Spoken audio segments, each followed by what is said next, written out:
Good morning. Can I please get everyone's attention? We ready to start?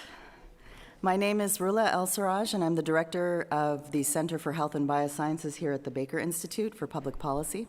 I am excited to welcome all of you to our very special event today, how new legislation in Texas will impact children's health and safety. This event is co-sponsored by our Child Health Policy Program and our Science and Technology Policy Program. In Texas, 28% of the population is under the age of 20, and 1 in 5 children live in poverty.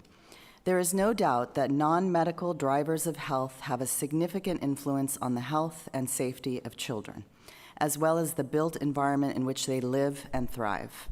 Additionally, children have been subjected to significant stressors over the past few years due to the global pandemic, the firearm epidemic, and mental health issues.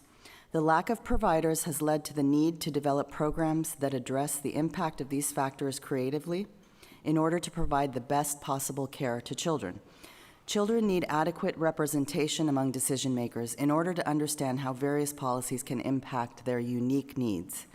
Fortunately, today we have a panel of speakers who are experts in policy, working alongside decision makers to ensure that the priorities of our most vulnerable, the children of Texas, are at the center. Today we will reflect on the impact of the 88th Texas legislative session, specifically on children. We will address policies that will significantly impact their health and safety and look for opportunities for future collaboration. As Frederick Douglass stated, it is easier to build strong children than to repair broken men. It is our hope to focus on building strong evidence-based policies for Texas children, allowing them to achieve their full potential. There are a few housekeeping items to note. We will be taking questions throughout the event in preparation for the question and answer session at the end. Those attending the event in person may submit their questions by scanning the QR code on the back of the agenda. Virtual attendees will be provided with a link in the chat window. It is now my pleasure to turn the floor over to Dr. Kirsten Matthews, our fellow in Science and Technology.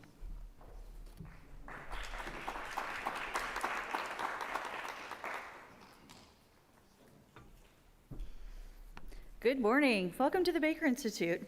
As she said, my name is Kirsten Matthews. I'm a fellow at the Baker Institute and researcher. I focus on science policy and biomedical policy for the Center for Health and Biosciences. It is my pleasure, extreme pleasure, I would say, to introduce our first speaker today, Ms. Rekha Lakshmanan. Ms. Lakshmanan is a Baker Institute non-resident scholar and the Chief Strategic Officer at the Immunization Partnership, or as we affectionately call TIP. TIP is actually involved in a lot of the formation and implementing public policy strategies to improve vaccination rates in Texas, including working with our state legislators on vaccine-related bills. In addition, they advise other states and organizations for grassroots networks to support immunizations overall, and then they help teach constituents how to communicate more effectively with lawmakers. Ms. Lakshmanan and TIP have been instrumental, I would say, over 10 years in Texas, protecting Texas families from rampant misinformation campaigns against vaccines. They continue to work each session to improve access to vaccines and vaccine information and to fight against misinformation.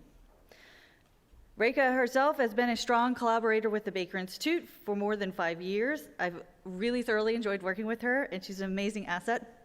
During that time, she has helped with research projects that are focused on vaccine hesitancy, understanding why and ways that we can combat it, as well as understanding the politics that are surrounding vaccine policies within the state. Hopefully, she will share some of that work with you this morning. In addition to her work at TIP, Ms. Lakshmanan has extensive experience in assisting healthcare organizations in developing preventative and chronic care protocols to improve health outcomes.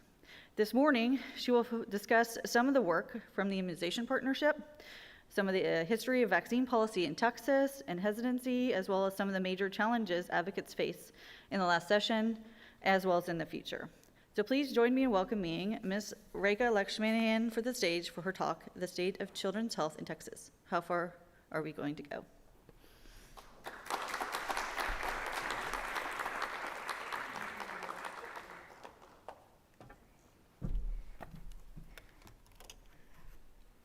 Good morning, everybody.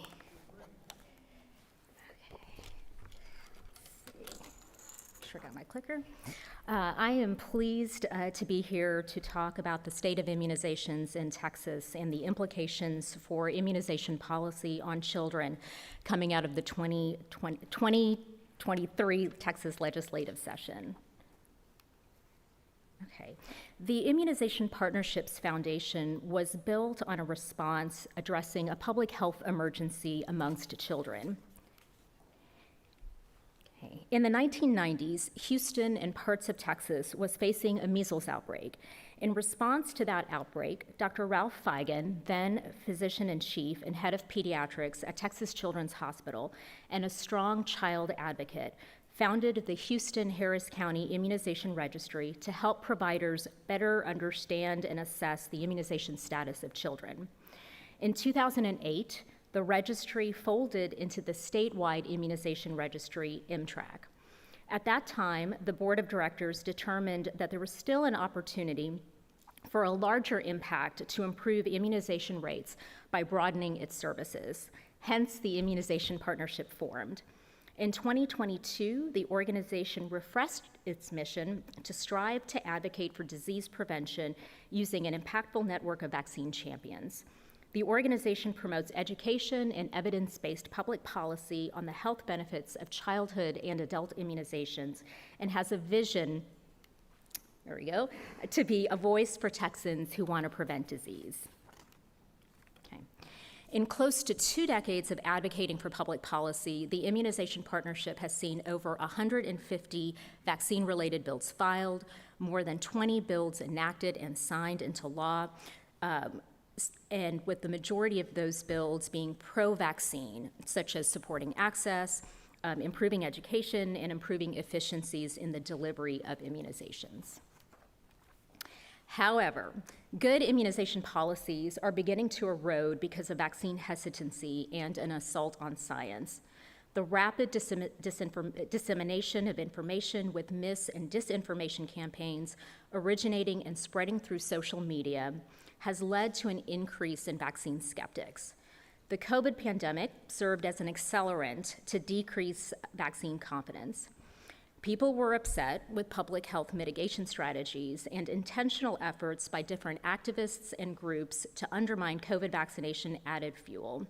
One major worry is the impact of the pandemic on routine childhood wellness vaccines. You can see here a few headlines taken from different news sources about that impact. For example, in December of 2022, parents were asked whether healthy children should be required to be vaccinated in order to attend public school. There was an 11% decline compared to 2019. Furthermore, the survey, which was conducted by Kaiser Family Foundation and the Pew Research Center, showed a disintegration along party lines. While opinions didn't really change for Democrats, there was a 23% decrease among Republicans. In 2019, 72% of Republicans said that children should be required to be vaccinated to attend public school. And in 2022, that number dropped to 56%, which is alarming. Back home in Texas, we've seen decline in kindergarten immunization coverage rates.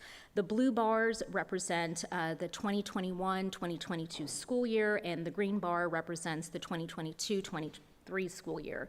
You can see that last school year, the coverage rates for all required school entry vaccinations for kindergartners was less than the previous year. For a highly contagious disease like measles, where you need about 95% of the population to be vaccinated to achieve herd immunity, this is troubling. While this number has dipped just below 95%, it's still worrisome, and we need to continue awareness and education campaigns to ensure that all eligible children are vaccinated. Now, this graph looks at immunization rates for adolescents 13 to 17 years of age, and you can see here that Texas is compared to the nation, and we're kind of on par, a little bit below the national average, and these are data from 2021 because that's what we currently have available. I will point out, though, if you look at Let's see, if you look at the green bar, which is the light green bar, which is meningitis vaccine, meningitis vaccine is a school requirement in Texas, so all 7th graders need to have a meningitis vaccine before they can get into school. We're doing a little bit better than the nation, but if you look at the dark blue bar, which is Tdap, which is also part of the school entry requirement for middle schoolers, we're slightly below the nation. So we still have a lot of improvement and opportunity to raise those rates. Another indicator we look at are non-medical vaccine exemption rates. Texas allows for children to be opted out of one or more school-required vaccines. In 2003, a last-minute amendment to an omnibus bill, HB 2292, was added to allow for school vaccine exemptions based on reasons of conscience. From that point forward, non-medical vaccine exemptions have increased year over year, as you can see on this graph, and it's a pretty steep upward incline. As of the last school year, more than 100,000 children had an exemption for one or more vaccines. And I think it is really important to point out that the reasons for why people get an exemption vary. So we can't, say that it is entirely due to vaccine skeptics, although it is probably the bulk of it. But we also know in Texas we have challenges to access to care. So children cannot get easy access to health care. They can't get easy access to preventative services. We have vaccine deserts across the state. We have vaccine deserts here in Houston. And so oftentimes it's easier to go get an exemption than it is to go get a vaccine. So it's imperative upon all of us to try to find solutions to reduce those barriers. But additionally, the reason why vaccine advocates are alarmed is that the research shows that non-medical exemptions cluster. They cluster geographically, such as in neighborhoods and in schools and in faith-based communities. And if a group of children are not protected against vaccine-preventable diseases and one of them gets exposed to a highly contagious virus, such as measles, then we could be in an outbreak situation. So we talked about the state of immunizations in Texas, and I want to switch gears to talk about the Texas Legislature policies in immunization and the work between the Baker Institute and the Immunization Partnership, which, as Dr. Matthews said, has been for more than 5 years, and we're very grateful for their partnership. TIP and the Baker Institute started its collaboration in 2017-2018, examining anti-vaccination rhetoric during the 2017 legislative session. That year was the first peak of aggressive anti-vaccine activism at the Capitol. The following year, we surveyed 6 legislative sessions and the kinds of bills that were filed and the voting outcomes of those bills. And then last year, once again, we reviewed the rhetoric presented during the 2021 legislative session. And the changes between 2017 and 2021, the changes in that rhetoric was striking. In less than a decade, there has been an escalation of misinformation and disinformation rhetoric about vaccines inside the Capitol, perpetuated by both vaccine opposers and from some lawmakers themselves. Sadly, immunization policy has become political, and a lot of that can be attributed to pandemic aggravations, fatigue, and backlash. As I said earlier, Baker and TIP first started examining rhetoric used in the legislative hearings in 2017. And the myths and the talking points were common talking points heard from vaccine detractors up until that point.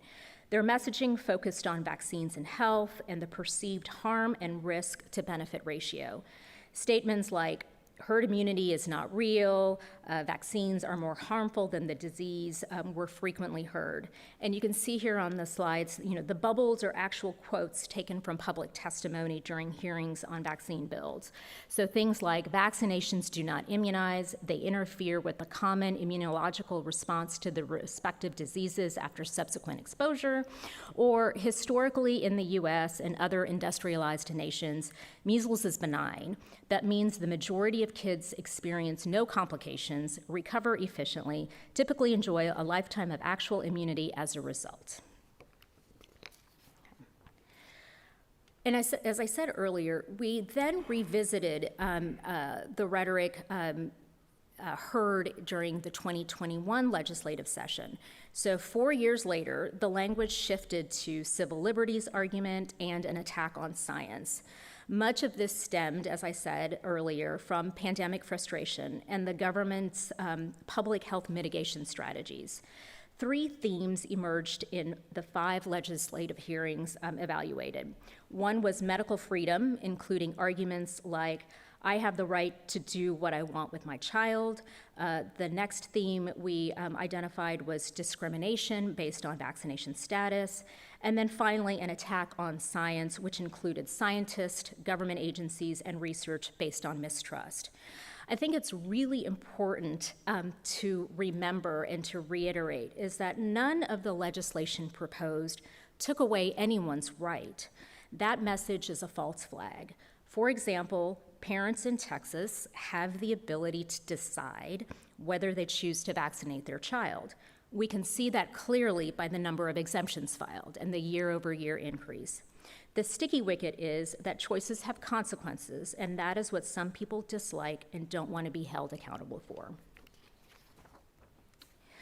Last October, I was here on this same stage with my colleague, Dr. Kirsten Matthews, talking about what we expected to see in this year's legislative session.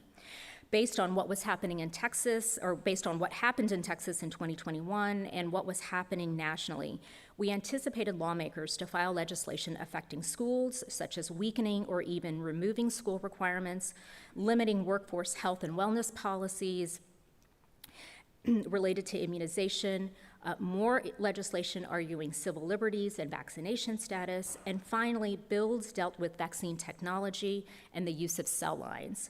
And we put this into the bucket because of last summer's decision of Dobbs v. Jackson and a few states filing similar bills related to vaccine and cell lines.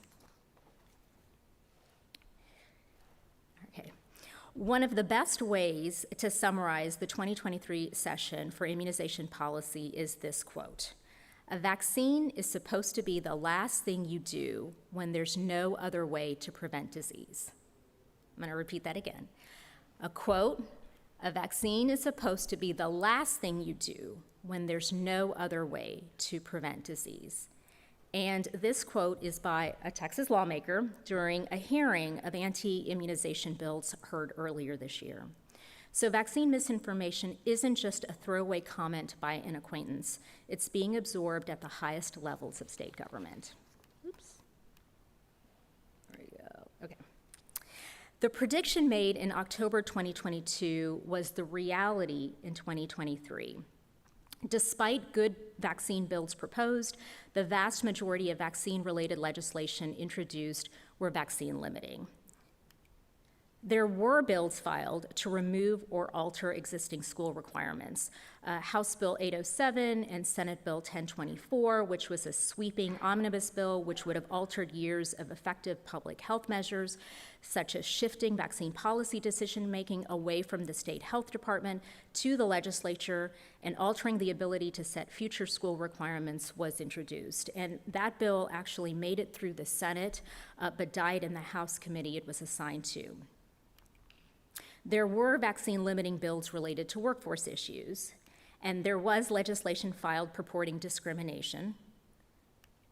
And finally, yes, there was a bill filed related to cell lines. The legislation noted at the bottom of the screen was just really the tip of the iceberg. These are just examples. There were over 50 immunization-related bills filed in 2023. And like I said earlier, the majority were vaccine-limiting legislation. And on top of that, there was a resolution to add vaccine refusal to the Texas Bill of Rights, which did not make it through. So despite the volume of vaccine-related bills filed this session, 2 passed. Both bills impose limitations on immunization and affecting children. House Bill 44 was signed into law and prohibits Medicaid providers from dismissing a family or patient based solely on their decision to not vaccinate. If a provider violates this law, then their Medicaid reimbursement will be withheld until they are compliant. If a practice does have an immunization policy, they must also allow for exemptions. Senate Bill 29 is related to COVID-19 and prohibits a government entity from requiring face masks to prevent COVID, prohibits requiring COVID vaccination, which could also impact schools, or closing down a private business, public, private, or charter school to prevent the spread of COVID-19. So even though the 2023 regular session is behind us, our work doesn't stop at the end of a session or a first special session or the next special session. Health and children are always on the docket, and we are continuously trying to understand our state legislature and policies impacting Texans and children. In many state legislatures, including Texas, there are lawmakers with science degrees making health policy decisions for millions of Texans. Our observations showed that some lawmakers with medical or biological science degrees were voting inconsistently on immunization-related policies. So that got us thinking, and we began to ask ourselves, are lawmakers with medical or biological science backgrounds actually supporters of positive vaccine policy? To help understand, we looked at several state legislatures to determine how many lawmakers have a biological or medical background. Naturally, we start at home, and you can see here on the left-hand side is a table of those individuals from Texas. Currently, there are 12 members with bio backgrounds, which includes 4 veterinarians, 5 medical doctors, 2 registered nurses, and a member with an EMS experience. Oops, sorry, go back. The majority are Republican, which we expected to, given the Republicans control both chambers in the legislature. So how do these individuals vote when it comes to vaccine policies? And the answer is not so great. What we did was we looked at 3 bills that went to the floor and received a vote this past regular session. 2 bills were considered restricting access, House Bill 44, which we discussed earlier and requires Medicaid providers to accept unvaccinated patients, and then Senate Bill 29, which prohibits future COVID-19 mandates, including vaccines and masks. A 3rd bill was also added to our review, which was House Bill 1105. It did not make it through the entire legislative process. It was passed out of the House and then it stalled in the Senate. And this bill would have expanded access by broadening pharmacists' ability to vaccinate. We looked at these 3 bills and assigned points for votes and authorships. For those bills supporting vaccines, members were assigned positive points for authoring, co-authoring, or sponsoring that bill and voting positively. And then they received negative points for voting against that bill. Likewise, for negative bills, we assigned negative points for authorship or sponsorship and voting for it, and positive points for voting against it. When we added the points up, we found that most of the legislators with a professional science or medical background had negative points. Only 2 Democrats had positive points, and we'll just point out here Representative Donna Howard. She is from Austin, having the most at positive 4. She supported legislation that expands access and voted against bills that we define as vaccine limiting. Lawmakers with biological science or medical degrees, we hope, are using sound, factual, and credible information and leaning on fellow scientific experts when they're making their policy decisions. However, our preliminary findings show that that's not quite the case. We are still reviewing the data from other states and look forward to sharing those findings in the future. So what does all of this mean? Again, we talked about the current state of immunizations in Texas, what happened during the past legislative session, and what our future research is. All of this ties back to the question of what does this mean to the health of Texas children and where are we going from here? It's important to remember children are unable to make healthcare decisions for themselves and rely on their parents or guardians to make those decisions. However, vaccine hesitancy is on the rise, and misinformation is negatively influencing parents' decisions to not vaccinate. In addition to vaccine hesitancy, lawmakers are entertaining policies and enacting policies that weaken the ability to protect children's health. The weaker the policies, the higher the chances of children getting sick.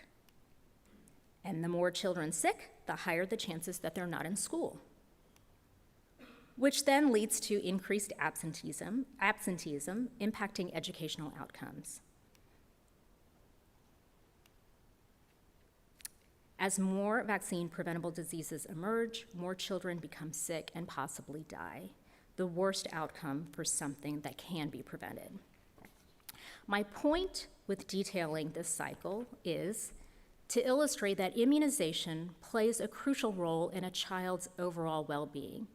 At the end of the day, the goal is to have the freedom and ability to keep children safe, healthy, and alive. Parents are managing a flood of issues when it comes to caring for their children. We completely understand that. And child advocates are looking for solutions to help children thrive. While immunizations and immunization policy may feel like a niche issue, and you may be thinking to yourself, well, why should I really care? Think about it more in terms of a patch on a quilt. Issues affecting children are patches on that quilt. It is one patch of many. My colleagues coming up will discuss more patches on this quilt, but we can't ignore any one square. I do want to end on an optimistic, hopeful note, because the first step to supporting these issues is by recognizing its importance.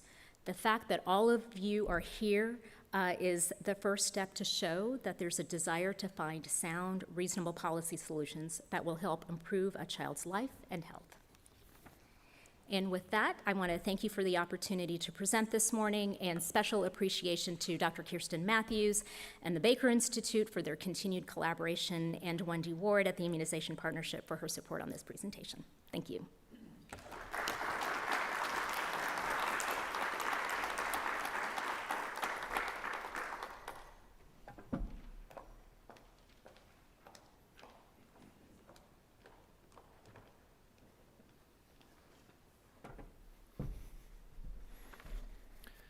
Good morning, everyone. My name is Dr. Chris Kalasha. I am a scholar in child health policy here at the Baker Institute. I am honored to introduce our next speaker, Mandi Kimball, Vice President and Director of Public Policy and Government Affairs for Children at Risk. Mandi is a longtime advocate for Texas children. She has championed quality care and services to Texas's most vulnerable youth in areas such as early education, human trafficking, juvenile justice, mental health, public education, and food insecurity. She received her master's in social work from the University of Houston and received her bachelor's degree in social work from St. Edward's in Austin, Texas. Please welcome Mandi Kimball.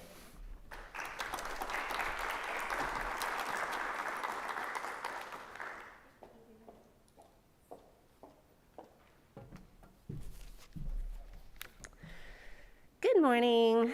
How's everyone doing? Very good? Great. Thank you, Rekha. And I know I look around and see some key partners in here. All of us are trying to fight for children and families, and there's some particular issues where people get beat up more than others. And Rekha, the issue that you're constantly advocating, I know isn't always the most popular, but just want to thank you for everything that you do. If you're not familiar with Children at Risk, we're a research and advocacy organization. We've been around for 35 years, and we have offices in Houston, Dallas, Fort Worth, Austin, El Paso, and various areas. And we were founded in Houston with a pediatrician and a social worker wondering, are things really getting better for kids? Locally, we're investing dollars. Are we making a difference? And so you might be familiar with Growing Up in Houston publication.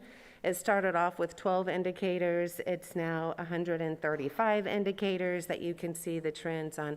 Are we moving the needle in the right direction, locally and at the state? A few years ago, we also founded the Texas Family Leadership Council, which is a collaborative of nonprofits from across the state. It could be advocates, it's food banks, it's childcare providers, it's family counseling, healthcare providers as well, who come together and talk about how can we join forces, how can we learn from each other to ensure that children and families are successful, how can we best advocate at the local level and at the state level. And so if you're interested in more information about that, I'm happy to share it with you.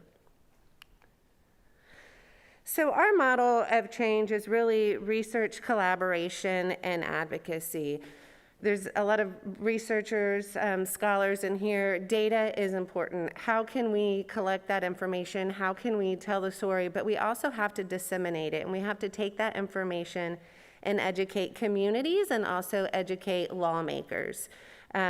Making sure that we have the right voices at the table. It can't always be the educators, it can't always be the researchers or just the advocates, but how can we get those experts and family voices in the conversation to then show up and help advocate, again, at the local level or in Austin.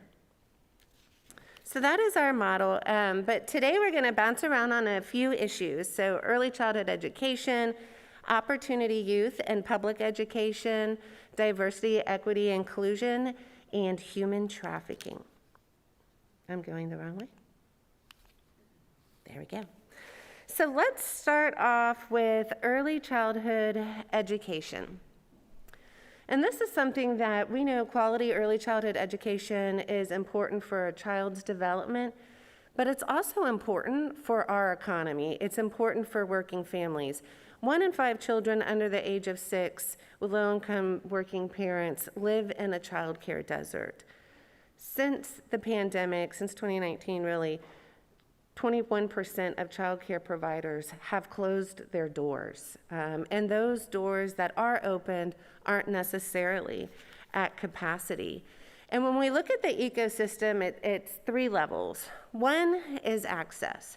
So right now, Texas has 1/3 of all the zip codes are a child care desert. And that means that there are 3 times more children than there are seats available. So when we talk about people re-entering the workforce, we need to be able to have access so that they can enter the workforce. When we look at families, anyone pay for childcare now, in the past? A little bit, yes, yes, yes. It's expensive. It's very expensive. And regardless of your income, I'm sure that there are several families who are wondering, can I afford to go to work? And if you have a minimum hourly rate, it makes it even more difficult. The federal recommendations are that childcare should cost no more than 7% of a family's income budget. And in Texas, it's anywhere between 10% and 50%. So families really are in a situation of, can I enter the work? And if I can, what can I afford? Because it's not just babysitting. It's quality early education. You want those great experiences. And it's difficult right now in Texas. When we also look at the workforce for educators, we're struggling, and I know there are several industries that are struggling right now, but the reality is that 50% of the childcare workforce, if you're an educator, qualify for some public benefit. So if that's SNAP or Medicaid, so you can imagine how difficult it is to retain these workers and make sure that we have quality educators so that children can have a great experience. So here's just the child care deserts real quick. Statewide, there's about 55 seats per 100 children in working families. When we look at availability as well, the top line is overall child care. So you can see that in 2017, we actually had more seats than children, which is a good thing on an average.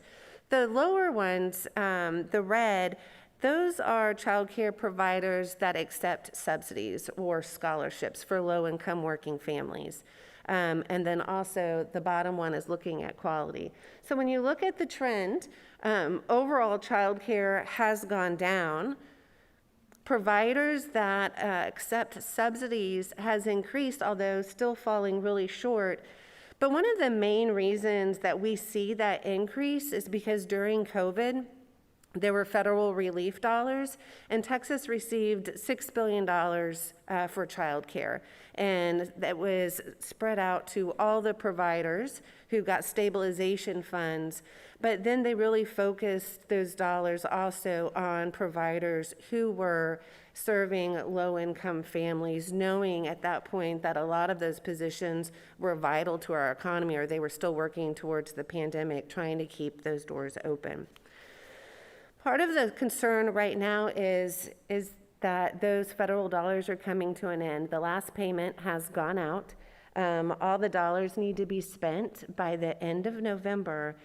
And so what does it mean? Dollars have been put in a system that was already vulnerable before the pandemic. The pandemic happened, and now what? So it helped to sustain, but there is a big concern that after these dollars are used, will we see more closures across the state of Texas? One of the things that we are continuously advocating for is that Texas needs to invest in childcare. Right now, it's all federal dollars. Texas does not invest in anything, and it's on the backs of working parents. And right now, we can see that that system is broken and that there needs to be some investments. So going into session, there were three main priorities. One is to help parents get back to work with affordable quality childcare, to support the workforce, and to invest. The reality is not a lot happened. We did not make huge strides in the area of early childhood education. There were two major bills, main bills that passed. One is looking at local workforce boards and making sure that there is a representative on the local workforce board that can represent the early childhood education workforce, which is great. And then they also solidified some things around professional development and public pre-K partnerships and statute, things that were kind of already going on. Senate Bill 1145, when we look back, is really the big win last session. And that is making it permissible for city and county tax authorities to provide property tax relief, or basically property tax exemptions, to child care providers who have 20% or more low-income children or children in low-income families. And this is big. We need more money. However, that did not happen. And so what steps can be taken to help keep the doors open for child care providers? I'd also like to say that it doesn't impact school districts, so they're not exempt for school district taxes. For the first time in the history of Texas, Texans will be able to vote for child care in the November ballot. So this legislation passed. It's a constitutional amendment. It's going to be Proposition 2 for people to be able to vote, and so that local communities can allow those property tax exemptions, which is great. So do your thing. Child care funding, so missed opportunities. There was not investment. We need higher reimbursement rates for child care providers. And then we also really need to improve our public-private partnerships with school districts and child care providers to make sure that we have a sustainable early childhood education. It shouldn't just be, here is child care, here is pre-K, but how can we have a continuous early childhood education system that supports these youth development? So next steps, we're looking at the ballot initiative. There's going to be some campaigns going on across the state. There's also some reviews and policy opportunities at the state agency. So if you're interested in early childhood education, the Texas Workforce Commission, which really oversees child care and licensing, there's a lot of policies and procedures, so keep an eye out for that. And then we talked about special session, and then there's going to be another special session, right? Maybe in October. I don't know. What do you hear? October, spring. Someone said spring the other day, and that weirded me out.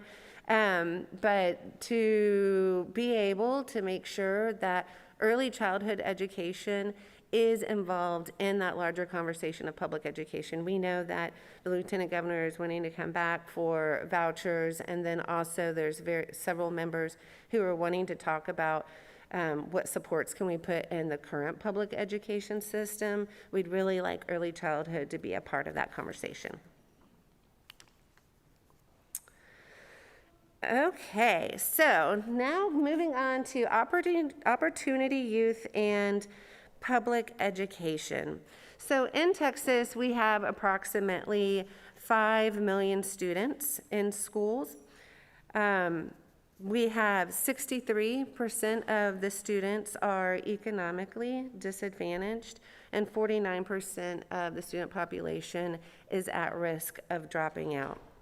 When we look at the demographics of the population, Texas is diverse, and that is a fantastic thing.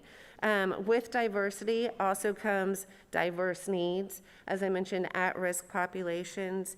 And so we need to make sure that we implement and provide supports so that all children can be academically successful. Y'all may be familiar with the school rankings, A through F school rankings, and they basically are grading schools. When you look at the list, you're really not surprised at where schools fall. The majority of them fall where you would think that they would.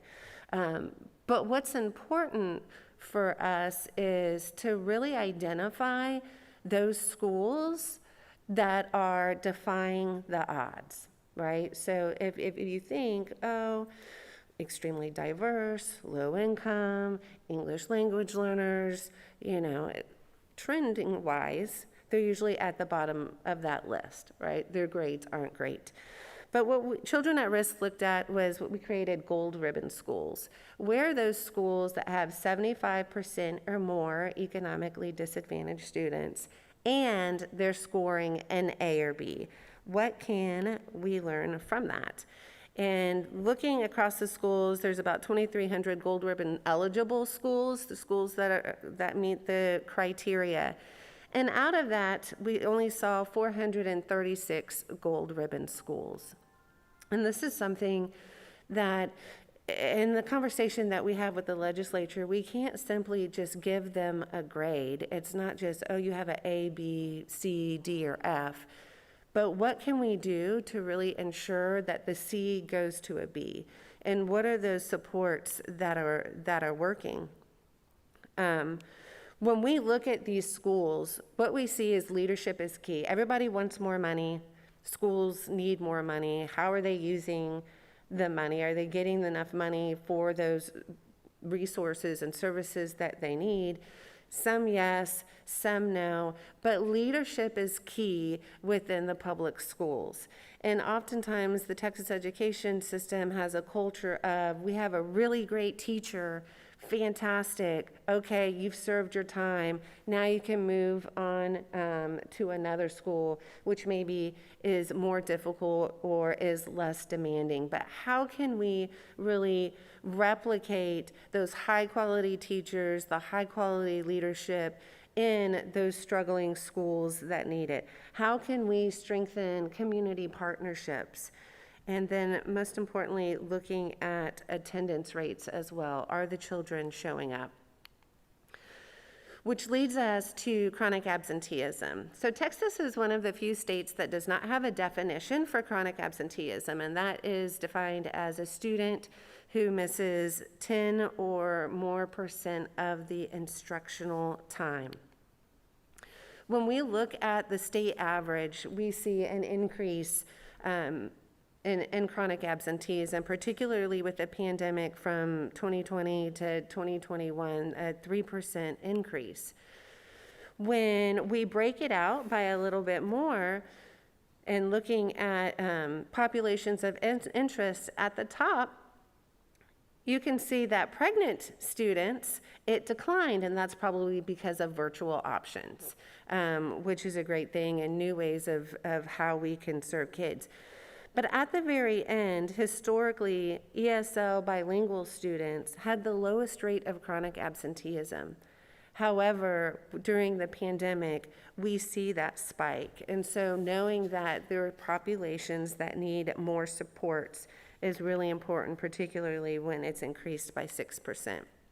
We can also see Before the pandemic, everyone was pretty much clustered. However, the impact of the pandemic, Black students had an increase by 8% of chronic absenteeism.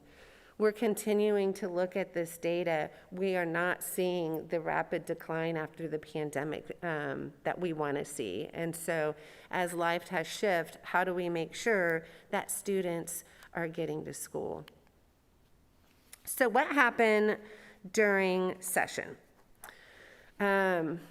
What we needed was behavioral health services. We needed support services. We need increased pay raises for teachers.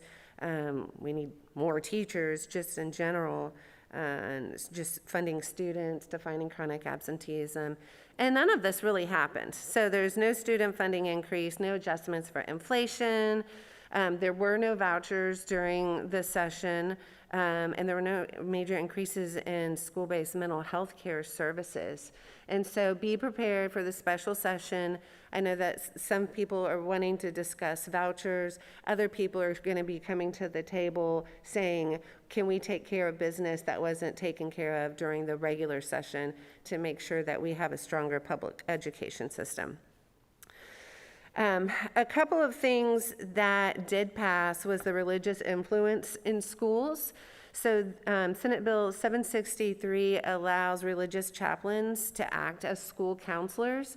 And this is interesting, and you may have a preference on should chaplains be in schools or not. I think what the most concerning issue here is that they shouldn't be replacing school counselors who are gone to school, trained to meet the needs of the students. At this moment, there's no training requirements for these chaplains if they come into school. And so making sure we know several schools do not have a counselor. And so one of our priorities is to make sure that we get more counselors in our schools to support them. No Kids in Cuffs is a positive bill that passed, and Bill 133 prohibits the physical chemical restraints on young students in elementary school. There was a trend of more and more kids being restrained and having chemical restraints, so that is great. Another positive is dual credit scholarships, so allowing for scholarships for low-income students for their dual credit. So they're doing well in school. How can they get ahead, particularly with higher ed? It costs money, so there'll be scholarships for them there, which is great. All right, looking at Opportunity Youth. So Opportunity Youth are youth 16 to 24 who are not in school and not in college or career, truly disconnected. And it's about 14% of the population of 16 to 24, which is a big chunk. The highest numbers are in the urban areas, Houston, Dallas, but the highest rates are in the rural areas where there's true disconnection amongst services and opportunities. So what is Texas doing around Opportunity Youth? How it works is the federal government provides Workforce Innovation and Opportunity Act dollars, goes to the Texas Workforce Commission, and it's dispersed amongst the 28 local workforce boards. And we're talking millions and millions of dollars. And then local workforce boards, I mean, that's their job. How do we help our local workforce coming in here? So they receive these millions of dollars. When we looked at the 28 local workforce boards, only 20 of the 28 mentioned Opportunity Youth in their strategic plans. Every local workforce board is required to have a strategic plan. So, I mean, it cued us to what is going on, how are we spending those dollars? The local workforce boards that did have a strategic plan or did include the youth in their strategic plan was mostly around foster care, because that's statutorily required, which is great, and we need a plan, but we also need to consider what is making youth at risk, right, or disconnected. And so really looking at homeless youth, mental health, juvenile justice, LGBTQ, on what are the strategies that can happen. So one thing going into session is that we wanted to require local workforce boards to include opportunity youth in their strategic plans. That did not happen. It passed the House, didn't make it through the Senate. We'll be trying again with this upcoming special session, but there was some progress made around opportunity youth, particularly with higher ed. Now, students who are pregnant qualify for early registration, and this is important. Student athletes, honor roll students, honor students usually have the ability to register early. Now, if you are a parent, you have that opportunity as well. And then schools are, higher ed is also required to have a liaison officer for pregnant students, which was important to talk about what resources or benefits that they qualify and other campus resources. So that's extremely important.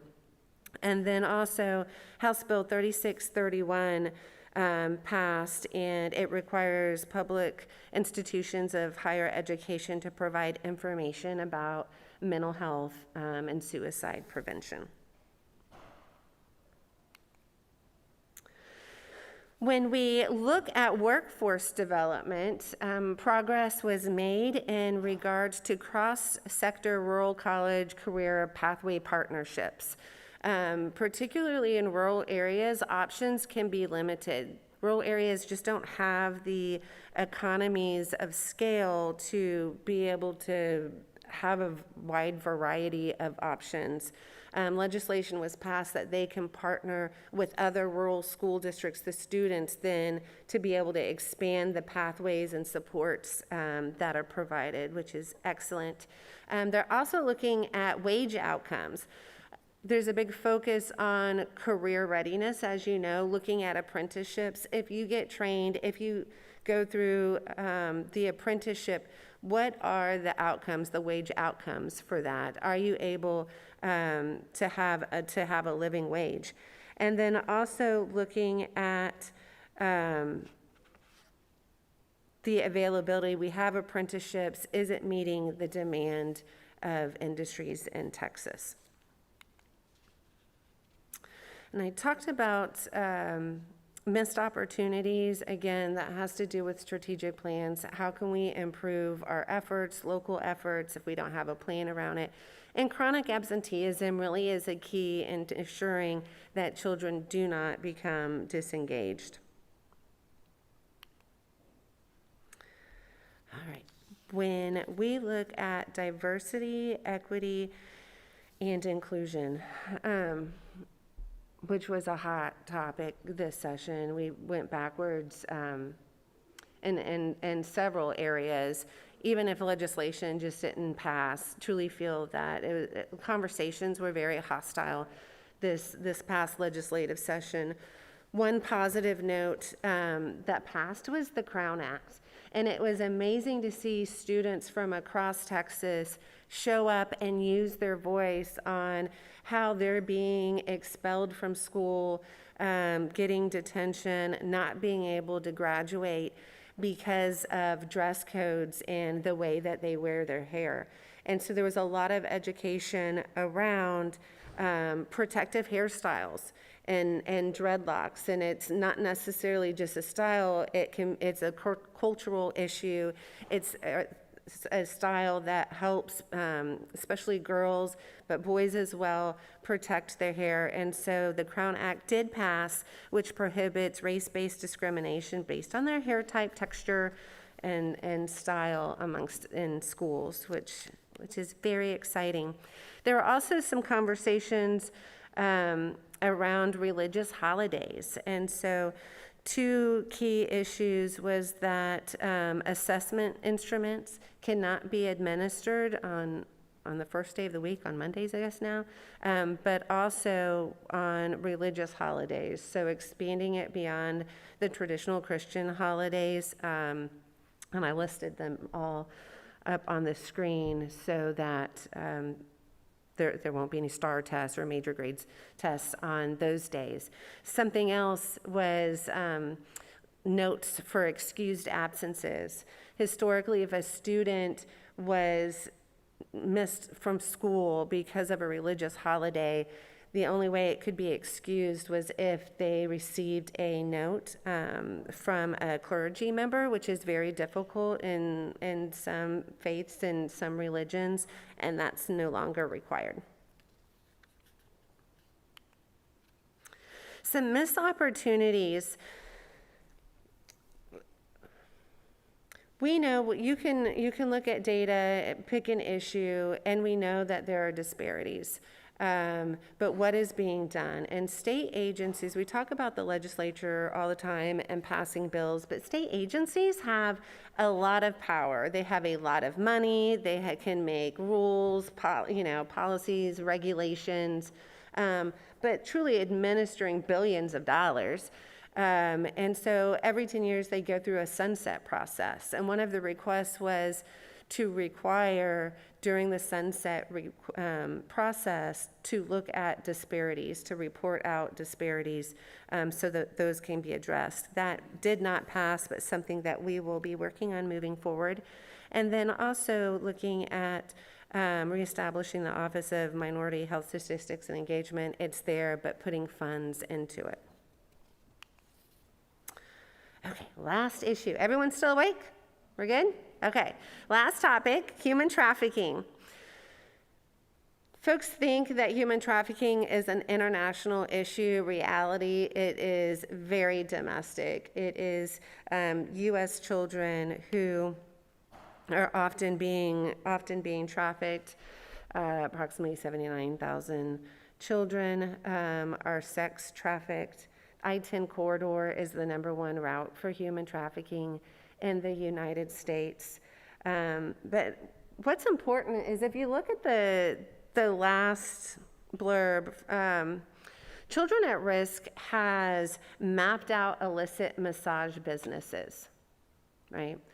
And we put them, are they regulated, are they not, but illicit massage businesses, which I will tell you, we got the information from Rub Maps, and I don't mean to make anyone uncomfortable, but people need to know. So Rub Maps, you can imagine, but it is basically a review board that you can go on, and it gives you a list of illicit massage businesses where then people go and rate the services that they received, the sexual services that they received. So is it like a 2, 3, 4 star and so did X, Y, and Z. So for $50 a year, you can have a subscription and have access to all these places. So we took all of that information and we mapped them out for the Houston area and for across Texas. It's very eye-opening when you look at, a lot of them are in very high-income areas because it's about demand. As long as there's demand, there's going to be a supply. We also mapped them next to schools, and you can see, are they within, 1,000 feet from a school? So I bring all this up because it's doubled. It is significantly increasing on the amount of places that we have in our communities. Again, as long as we have a demand, there's going to be a supply, and so it's an issue. What we wanted to focus on was protecting survivors and increasing buyer penalties. So what happened? Senate Bill 1527 is a huge omnibus bill. The Attorney General, every session, has an omnibus bill of human trafficking issues, several things in there. Child grooming was included in now a law of when they are trying to make prosecutions, which is great. Child grooming is very real in getting these youth into sex trafficking. They also started looking at labor trafficking and increasing penalties there. But child pornography was also a huge issue. One of those things that our laws have got to keep up with what's going on in the world. And back in the day, child pornography, you could have some magazines or whatnot, but it's very much online. And the law was you could have 1 or you could have 50 or 1,000, and it was the same penalty images I'm talking about. and it was the same penalty. So the law has changed to scale up with how many images you have, and it increases those penalties, which is really good.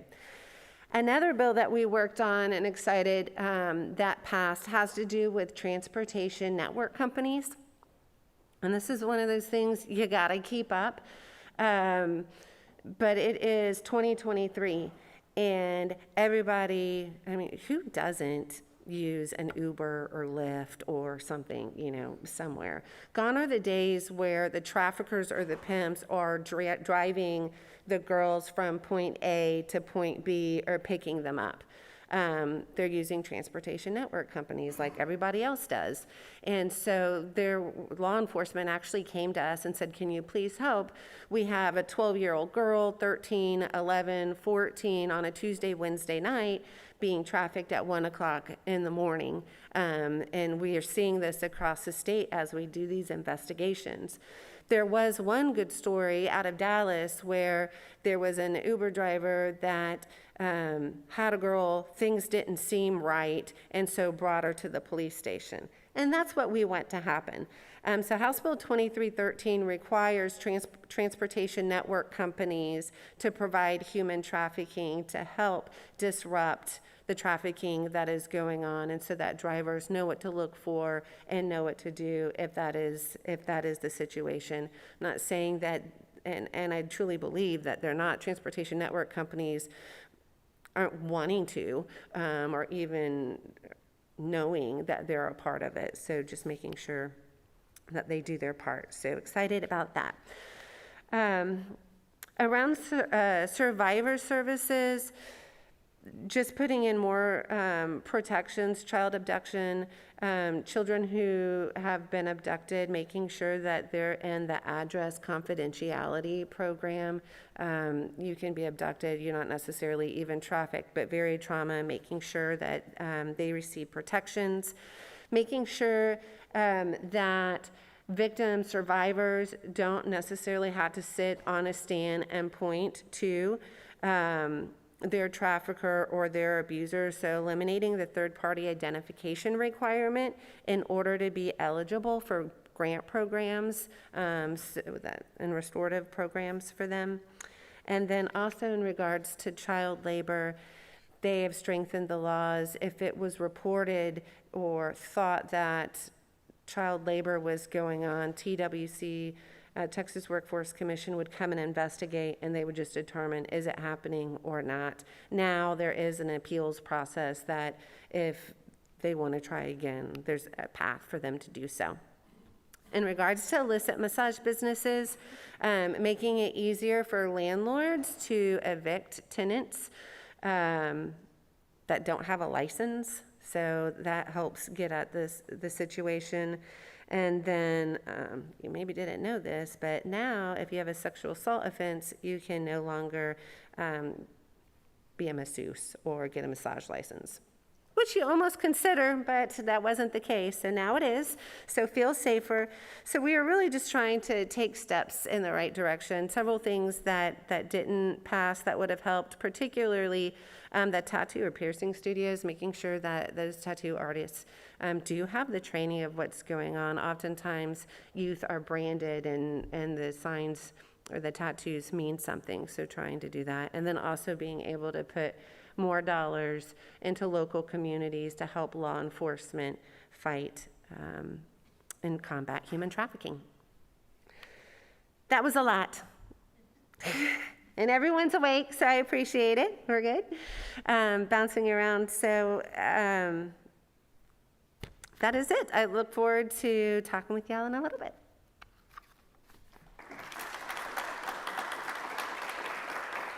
Nope, I messed it up. I'll just take it off.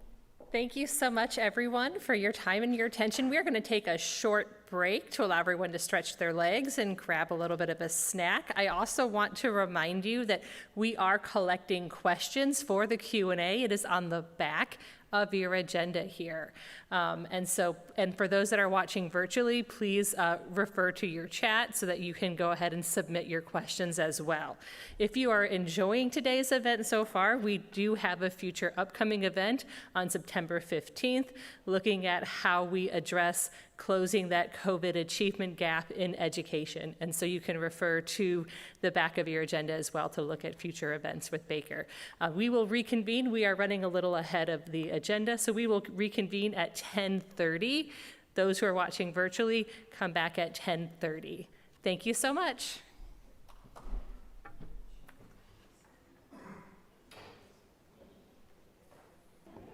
Good morning. I'm going to get us right back onto topic here. My name is Sandy McKay. I am a general pediatrician and the Huffington Fellow here with Child Health Policy at the Baker Institute. I am also an associate professor in pediatrics with UT Health Houston. I wanted to remind everyone that we are still taking questions here for the Q&A, which is going to happen after the next presentation. So please utilize the QR code on the back of your agenda as you're developing questions for our speakers. And for those of us that are viewing online, please utilize your chat feature to send and submit in questions, and we will collect those for the Q&A. It is my honor to introduce our next speaker, Mr. Clayton Travis, who is the Director of Advocacy and Health Policy for the Texas Pediatric Society.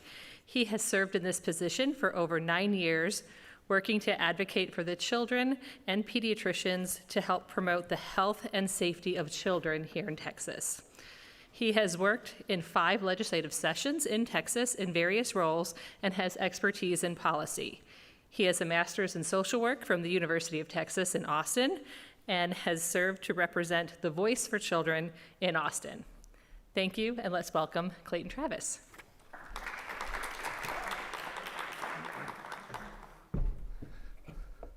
All right. Well, hello, everybody. Good morning. Thank you for having me. Thank you to the Baker Institute for all the work that you put in to talk about important issues, all those that affect children and the healthcare landscape in the state of Texas. Again, my name is Clayton Travis. I am the Director of Advocacy and Health Policy with the Texas Pediatric Society. We are the state chapter of the American Academy of Pediatrics and represent about 4,800 pediatricians, pediatric subspecialists, and medical students across the state of Texas. I want to first thank my other panelists for their great presentations. I appreciate the work that y'all do. You know, as the husband of a pre-K teacher, Mandy, thanks for all the work y'all do in early education. As the father of an 8-month-old, thank you for all the work you do on immunizations. So I appreciate that. Texas Pediatric Society does nothing by ourselves. We do everything in coalition, and these are 2 prime examples of our great coalition members in the various work that we do. You know, as you know, pediatricians, immunizations are our bread and butter, so I was so glad that Rekha could be here to present on those issues today. So with that, let's go ahead and get started. So what is the Texas Pediatric Society? Again, I talked about we are the membership association for pediatricians in the state of Texas. We do a whole lot of things. Advocacy is definitely one of them, and I'm so proud to represent them at our state capitol. But we also provide a continuum of education resources, including QI and CME, to make sure our physicians are up to speed on the latest and greatest of clinical evidence and how to take care of kids. We ensure a robust pipeline of pediatric workforce development to make sure we have enough pediatricians, pediatric subspecialists in our state. And we facilitate practice management efficiencies. If pediatricians can't make money doing what they do, they won't be there to take care of kids. And so we need to make sure their practices are sustainable and financially solvent all across the state of Texas, which is becoming even more difficult to do, and we'll talk about some of those reasons here in a second. We also elevate the voice of pediatricians. When you look at the list of trusted professions across our sector, doctors and nurses are right there at the top. I don't have the data, but if you broke out the doctors, pediatricians would be at the top of that list. So we are a trusted voice on all things public health, on all things healthcare for Texas children, and so we want to elevate that voice in the media and put our members in front of lawmakers so that they can provide clinical expertise as to what's needed to help intervene on some of the more concerning trends in child health. And then finally, advocacy, and that's what I do. So work every single legislative session by tackling important priorities to ensure that the things that our doctors are seeing on the front lines, in their clinics, in their communities, are being addressed, and we are hopefully making a dent to improve the lives of Texas children. Speaking of what we attempt to do, here's our vision for the 2023 legislative session. We want to ensure all children and families have access to care, both mental health and physical health care. We want to maintain the viability of pediatric medical care, again, making sure that physicians and pediatricians can do what they do to take care of kids, create safe and healthy environments for children to thrive in the public health sphere, but also in schools and any other communities in which children live and learn and play, and then protect our state's most vulnerable children. Unfortunately, we've had attacks on certain segments of children throughout the last decade or so, and so pediatricians take special concern with that and want to advocate on their behalf going forward. But before we do that, I want to talk a little bit more about how are kids doing in Texas? What are the metrics that we have to see where do we rank up against the rest of the nation? And unfortunately, by one measure at least, the 2023 Kids Count data profile, we're 44th in the nation. As you can see, there's a pretty dark red swath there in our southern neighbors, but compared to the rest of the nation, we are not doing so hot. There are a lot of things that we need to be taking a look at to improve. So what are those metrics and how is this compiled? Well, 4 main categories. First, health. Second, family and community. Third, economic well-being. And then finally, education. I am glad to see education there. Our rank is doing a much better than the other categories, but still not in the top half. And so thanks to Mandi and all the work that you do in the education space to make that happen. Unfortunately, our worst ranking is in the health sector, so let's break that down a little bit. Low birth weight babies. We have a huge number of low birth weight babies in the state of Texas, and one of the biggest reasons is late access to prenatal care for our moms. How do we get moms who are pregnant or about to be pregnant access to health care so that they can do what's best for themselves and their families? We'll talk about that in a little bit. That number is only getting worse. Finally, additionally, children without health insurance. You probably heard that the state of Texas has the highest uninsured rate in the nation. Well, we have the highest child uninsured rate and number of Texas kids as well. And that's a concerning number going forward. You heard earlier that 1 in 10 children in the United States live in the state of Texas. We've got a lot of work to do to make sure kids have access to health care so they can go to their pediatrician's office, get those well child visits, get those vaccines, and be ready for school so that they can live healthy, thriving lives. Child and teen deaths per 100,000. We have a high rate of injury and fatalities in the state of Texas for a variety of reasons, and you probably heard lately that firearms have been the #1 killer of children in the state of Texas for the last couple of years now, so we're going to talk about that in a bit. And then finally, children and teens who are overweight and obese. And what this to me speaks to is the communities in which these kids live. How do we create healthy communities in schools, at home, to make sure that kids are surrounded by healthy habits to make sure they're living their best lives? Again, a lot of other categories, but we're going to focus mostly on health here today. I do want to highlight one in the family and community section where we talk about teen births per 1,000. There's a lot of good work happening out there. That is getting better, but we used to be the last in the nation when it came to teen births. And 2 births for teens in the nation as well was the lowest rank as well. So a lot of work to do, so not a great rank. But we are #1 according to one metric, and that's the Texas Monthly September issue that should be on your coming to your house here in the next month. Texas leads the nation in everything from cattle ranching to clean energy to prison inmates and kids without health insurance. So other entities are taking a look at this as well. We are doing really well in certain categories in the state of Texas. Our economy is thriving, but who is it thriving for? Are we taking measures out to make sure that kids are getting access to health care and living in safe, healthy communities? Specifically from this article, what I found this last night and add these slides, is that our Medicaid population doesn't have access to health care, unfortunately. As y'all know, Texas has not expanded Medicaid. We are becoming one of the fewer and fewer states that has not done so.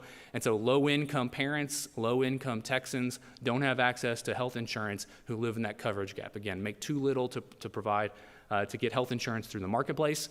And then can't afford it on their own as well because their job does not provide insurance. Again, that's Texas. That's adults in the Medicaid coverage gap. But so why is that important for kids? Because we know Children whose parents have health insurance are more likely to have health insurance themselves. They come up in a family culture of health insurance and seeking out health care. And again, mom and dad who have health care and seek out health care for themselves are more likely to get their children preventive health care as well. So Medicaid expansion is a huge child health policy that we shouldn't be going out without. Two more little snippets from the same article that I'm so happy was in here.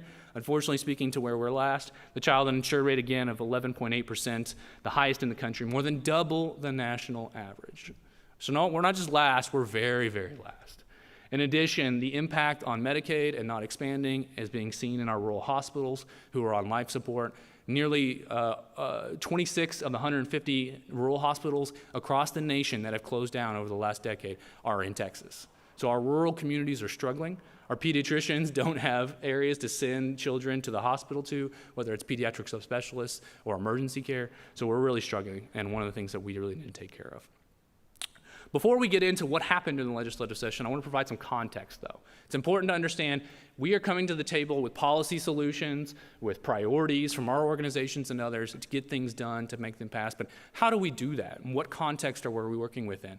We can't be naive to say that everything we think is a great idea is going to get passed. And so one of the things I want to highlight for you really quickly is the context.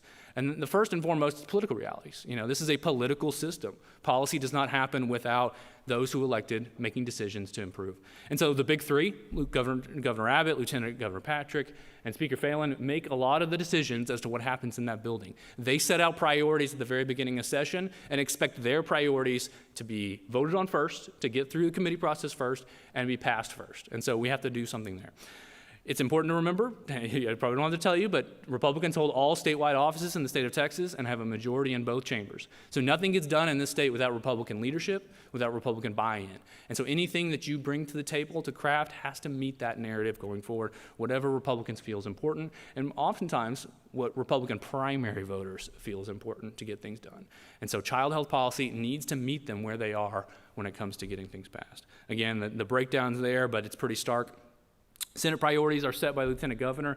You know, he includes a full list of 30 items, that many of which things you've heard about before and are set in here, so I'm not going to go through all of them. The House, prior to session, did set up several select committees, which kind of gives an indication as to what priority is going to be tackled. And so there's a lot of good stuff here. The Community Safety Committee, for instance, was created after Uvalde.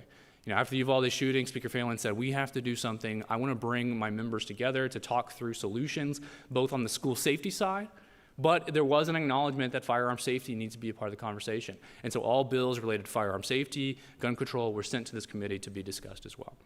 The Healthcare Reform Select Committee was a huge opportunity for medicine, for pediatric healthcare to bring issues to the front of the table, to talk about how do we get access to care to the forefront of the conversations during session. So very happy to have participated in that. We had a physician leader testifying from that select committee to talk about the importance of pediatric primary care going forward. And then finally, the Youth Health and Safety Committee, which is actually created pre-Uvalde, but had a lot to do with the intersection between foster care, juvenile justice, and the school system going forward. So a lot of good conversation and bills flowing through that committee. A lot of work was done on the social media aspect. How is social media impacting the health and well-being of kids going forward? And then finally, and most importantly, is the governor's emergency items that he outlines prior to session, or at the beginning of session. And as you can see here, his 5 top priorities are cutting property taxes, ending COVID restrictions, education freedom, and school safety. So you can see kind of where the deck is stacked going into the legislative session as to what is going to be on the table and possible going forward. So when we talk about, you know, bills passed that maybe roll back COVID restrictions or talk about vaccine mandates, from the very beginning, the governor signaled, this is what I want done. And so we have to work within that political reality and maybe focus our efforts on areas that we think can play defense on issues that, you know, the governor doesn't want to prioritize, for instance. One of the other big contextual pieces of any given session is the budget. How much money do we have? You know, it's oftentimes we as advocates and pediatricians come to the table and say, we need to fund this program for children to make sure that they grow up to be healthy and thriving in their communities. But there's no money. If there's no money, if there's a shortfall, lawmakers are talking about cuts and they're not talking about investments. Luckily, we had a historic budget surplus this session, the largest we've ever had in state history, mostly because our economy has performed better than the rest of the nation coming out of the COVID pandemic. So again, number one in a lot of categories, how do we invest that historic budget surplus going forward to make sure we can improve our rankings in other areas? So again, $32.7 billion surplus, thanks to that vigorous economic growth and gas prices and inflation. This is a 26% increase over what lawmakers had during the last budget cycle. But to highlight really quickly, over the years, and according to the Texas Constitution, we can only spend a certain amount of that money. So even though $32.7 billion was on the table, lawmakers their hands are tied and they can't spend all that money. And so they've passed bills in the past that bar them from spending over a certain spending cap going forward. And so working within that context to say there is a historic budget surplus, but we know you can't spend it all, is something that we have to keep in mind as we bring priorities forward for the state of Texas. Finally, what's in the news? What are people talking about? What do people care about going forward? And so we're going to talk about a couple child health news stories as we approach session.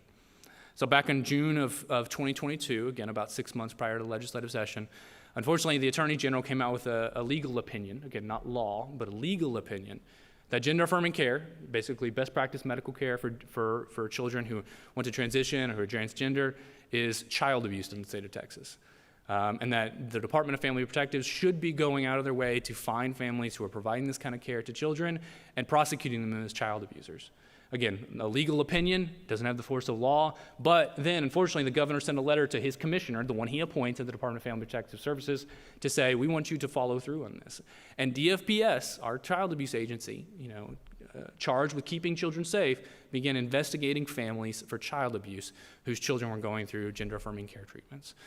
That was quickly stopped by a lawsuit, but led to a huge amount of bills being filed prior to the legislative session. November 16th is about a month and a half before session, but that is the bill filing, the opening of bill filing. And so the moment the doors open for lawmakers to start filing bills, a slew of anti-LGBTQ bills were identified as, were filed, during the legislative session. Texas had more anti-LGBTQ bills than any other state in the legislative sessions in this go-around. So really unfortunate to see. In addition, what else are we talking about? Prior to session, we were talking about pediatric hospitals short on beds as respiratory illnesses surge among children. The triple pandemic, if you will, COVID, RSV, and flu. So as people came out of the pandemic, started dropping their guard a little bit, taking off masks, we were hit with all the other respiratory diseases that people were protected from during COVID by taking reasonable precautions. And so we were having our children's hospitals and our other hospitals fill up with children suffering from flu and RSV, which can be potentially life-threatening, especially for vulnerable children. In addition, coming out of COVID, we had a mental health crisis. The American Academy of Pediatrics, the American Psychiatric Association, the Children's Hospital Association of America, all came out with a national press release that says we have a national mental health crisis in our state, in our nation. And children coming out of the pandemic, due to social isolation, lack of resources, lack of investment, and stigma, are all facing mental health crises that we've never seen before. So we need to do something to address that. And then finally, unfortunately, in February of 2023, way before that, Uvalde parents were pushing for gun control measures as well. Seeing their children murdered in their school without any recourse was something that was striking, and something that pediatricians felt that they had to step in and provide their voice to make sure that we were taking common sense measures to put forward firearm safety policies going forward. We've also had some news on getting more Texas kids insured as well, so very happy to see that. So again, these stories, these health stories in the news, hopefully we're giving some context as to what would be tackled during the legislative session. So let's jump straight into that. Let's talk about those bills. Again, our policy priority issues, I'm going to speak to what happened during the session from what we worked on. A lot of great stuff from Mandi's department and Rekha's department as well. But for our vision, we want to tackle these key priority issues. So let's start with ensuring all children and families have access to care. And first and foremost, we talked about late access to prenatal care. We know that getting moms early access to care is one way to improve health outcomes for children. And so that's why we were thrilled to finally have HB 12 passed during the legislative session. We did have a similar bill passed last legislative session, but unfortunately, due to some language that CMS did not approve of related to abortion care, That bill was never, the waiver to request the update to that for 6 months of extended coverage for women was not approved, and so we had to restart basically. And so HB 12 finally passed, extending Medicaid coverage for pregnant mothers from 60 days to a full 12 months, which is the number one recommendation from Texas Maternal Mortality Review Committee, again, who did a deep dive into Texas maternal mortalities across the state and found that access to health care was the number one thing we could do to reduce mortality in our mothers going forward. So thrilled about that. It is effective September 1, coming up in a couple days, but HHSC, our Health and Human Services Commission, still needs to request a waiver from CMS, which will most likely be approved. I'm crossing my fingers here. Around the March timeline. So looking forward to extending again, having access to those kids, for those mothers to have access to coverage. In addition, we need to dramatically cut our highest in the nation child uninsured rate. And one of the ways to do that would be HB 1599 by Busey. Unfortunately, this bill did not pass, but what it would have done would have implemented an express lane eligibility process so that when mom or dad apply for benefits and, for instance, the SNAP program or food stamps, and they are deemed eligible for SNAP based on their income eligibility, and they didn't check that Medicaid box on the combined form, HHSC could then reach out to them and say, are you sure you don't want health care? Health care here's what the Medicaid program can provide for you. We'd really like to see you on that. Check this box and we'll get you enrolled in Medicaid and get you into a pediatrician's office quickly. The fiscal note for this bill said that out of the 400,000 children in the state of Texas who are eligible for Medicaid right now, eligible for CHIP and Medicaid right now, but are not enrolled for whatever reason, this would get 100,000 of them on Medicaid. So again, getting people who have access to Medicaid already, who are eligible to Medicaid already, onto the program so they can start receiving those preventive benefits going forward. Unfortunately, the bill did not pass. It was prioritized as one of the Speaker's priorities in the House, fast-tracked in the first month of bills coming through the House, and unfortunately languished in the Senate, and it never got a hearing in the Committee of Senate Health and Human Services. So really unfortunate. I think this is one of the bills that got tied up in some House and Senate politics. As we have every single session, the Senate wants to show they're more conservative, the House wants to show that they're more conservative, and so they sort of fight over their priorities, and this one fell by the wayside. But again, a huge bill that could have a lot of lasting impact, and one we'll be tackling next session as well. Speaking of enrolled children, I want to pause real quick on the legislative recap and talk about the Medicaid unwinding. If you're not familiar, Texas is in the midst of a huge unwinding effort, because everybody during the COVID-19 pandemic, during the public health emergency, who was eligible for Medicaid at one point in time, was not kicked off the rolls based on income eligibility. They were never asked to renew. We wanted to keep people on to care as long as possible in order to maximize their access to health care in case they needed, if they came down with an infection, they needed preventive care, shots, et cetera. And so all those families are stayed on Medicaid that entire duration in the public health emergency. It's important to note that now that the public health emergency is over, those people are all now being asked to renew simultaneously. There's not simultaneously, but over like an 8-month stretch. There's 3 cohorts of individuals. We're in the midst of the second cohort right now, and this is a complicated chart. But what I want to highlight is that red circle right there. Out of the total children who are being asked to renew, 400,000 of them have been denied health care coverage for procedural reasons. So basically, they never sent their paperwork back in. Out of that 400,000, we don't know how many of those children are actually eligible for Medicaid still, and for some reason never got the packet and didn't respond within the time frame. The packet went to the neighbor's house. The packet, went to an old house.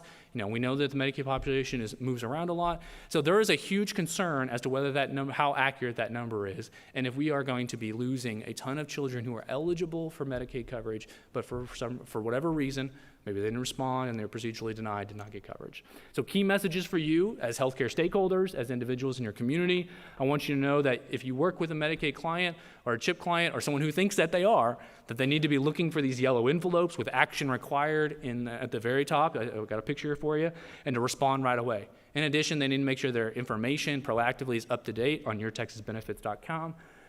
So that packet comes to them correctly and they update their information going forward. So there are tons of resources on the HHS website under there. If you are a provider clinic or a community entity or a nonprofit, we want you to have these posters up in your clinic so that we know that these kids can stay enrolled. So keep that in mind going forward. On the mental health side, when it comes to access to care, I want to highlight really quickly that there was a lot of investment in mental health going forward. Oftentimes when we talk about firearm safety, we talk about school safety.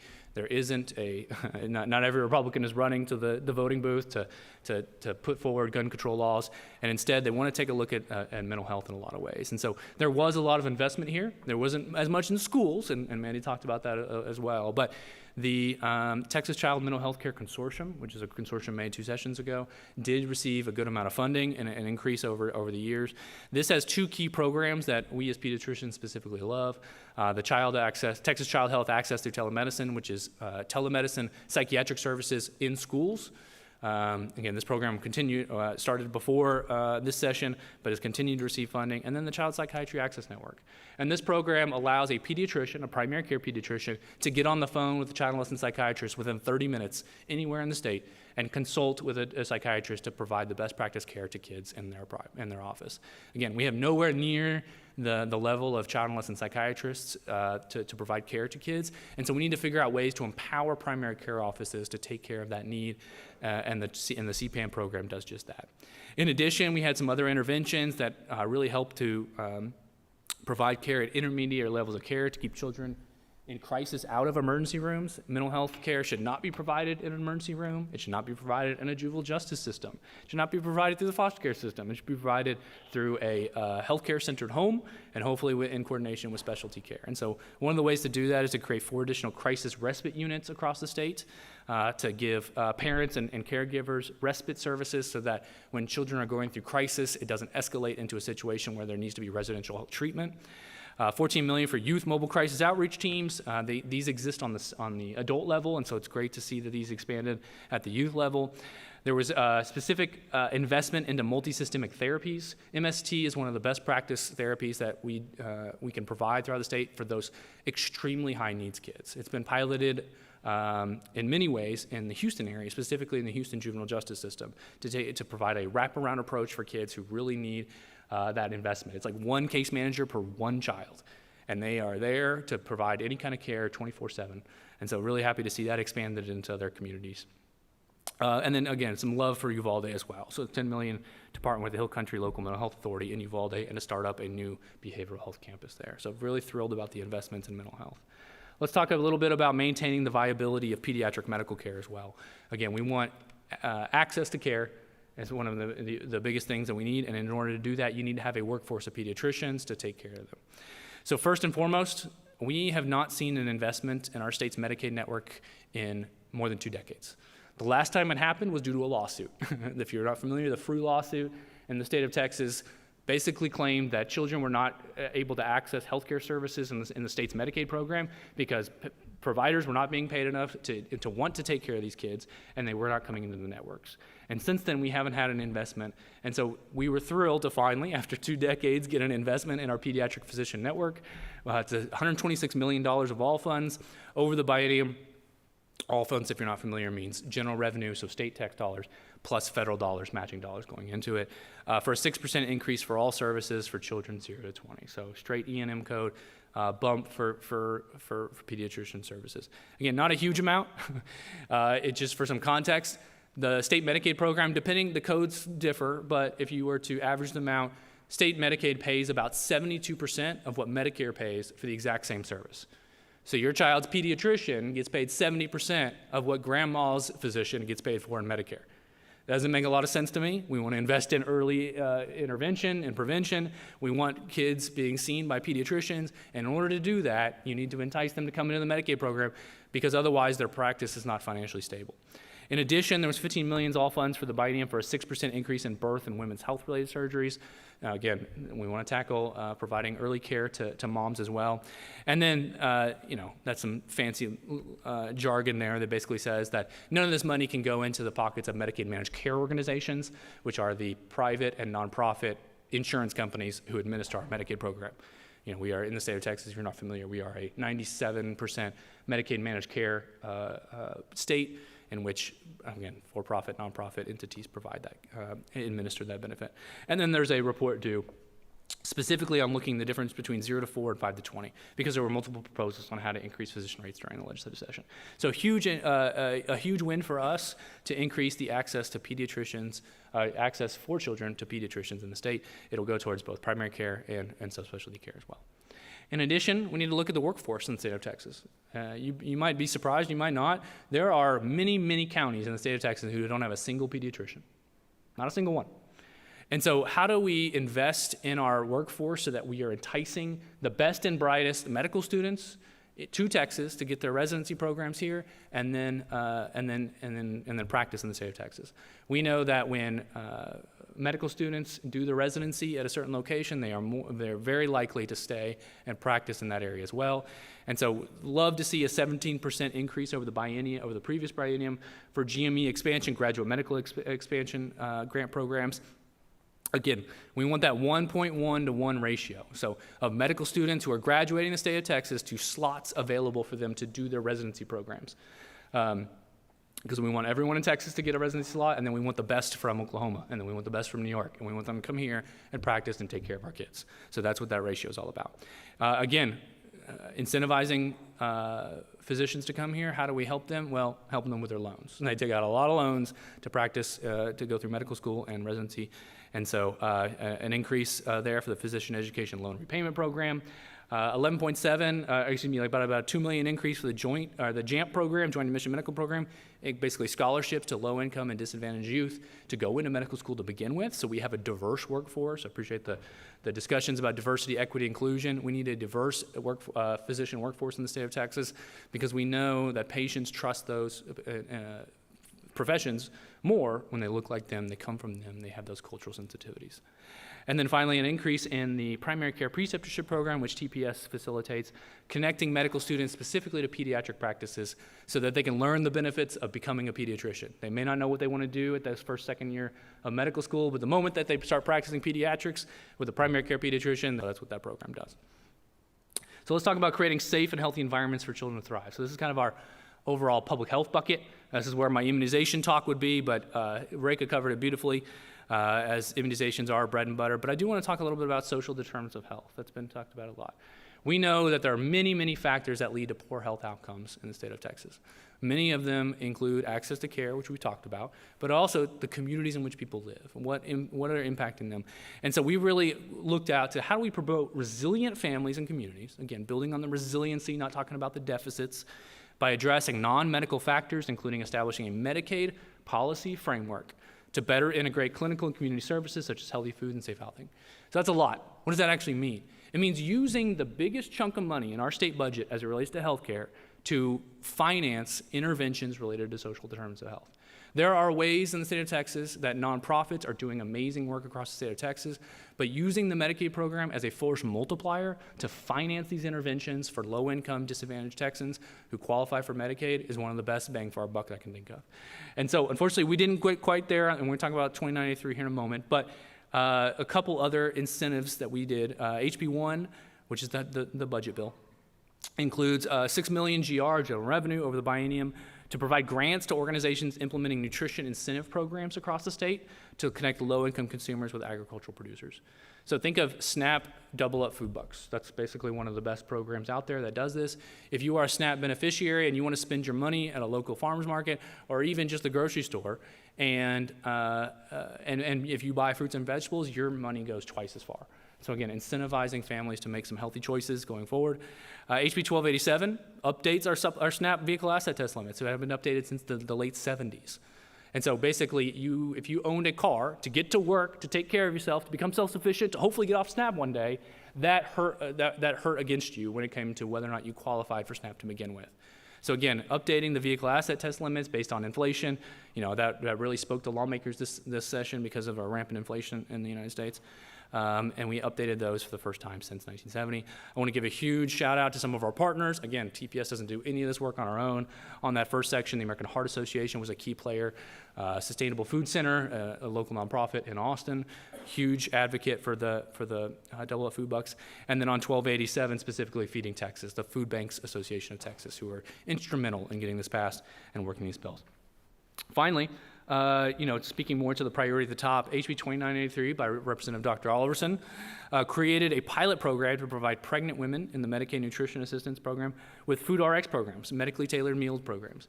This is a huge, this could have been, unfortunately did not pass, a benefit to Medicaid clients in the program, especially pregnant women. It started out a little larger for all Medicaid clients, but As you know, the budget determines what gets passed, and so we had to carve it down a little bit for a subsegment population. And what this would have done is connected those physicians who are providing care and allows them to write a food prescription, a healthy food prescription for a patient to go receive food at a local food bank or other nonprofit organization who can then connect them to those services and get them enrolled in SNAP if needed. So again, creating an environment of health both in the primary care office but outside in the community as well. And so really love to see this tackle next session as well, and look for larger ways to connect the financing of Medicaid through, again, these for-profit and nonprofit MCOs, incentivizing them to craft interventions at a larger macro level after a physician or pediatrician has screened the family. So after we screen for food insecurity, after we determine that housing is a need, what then happens after that?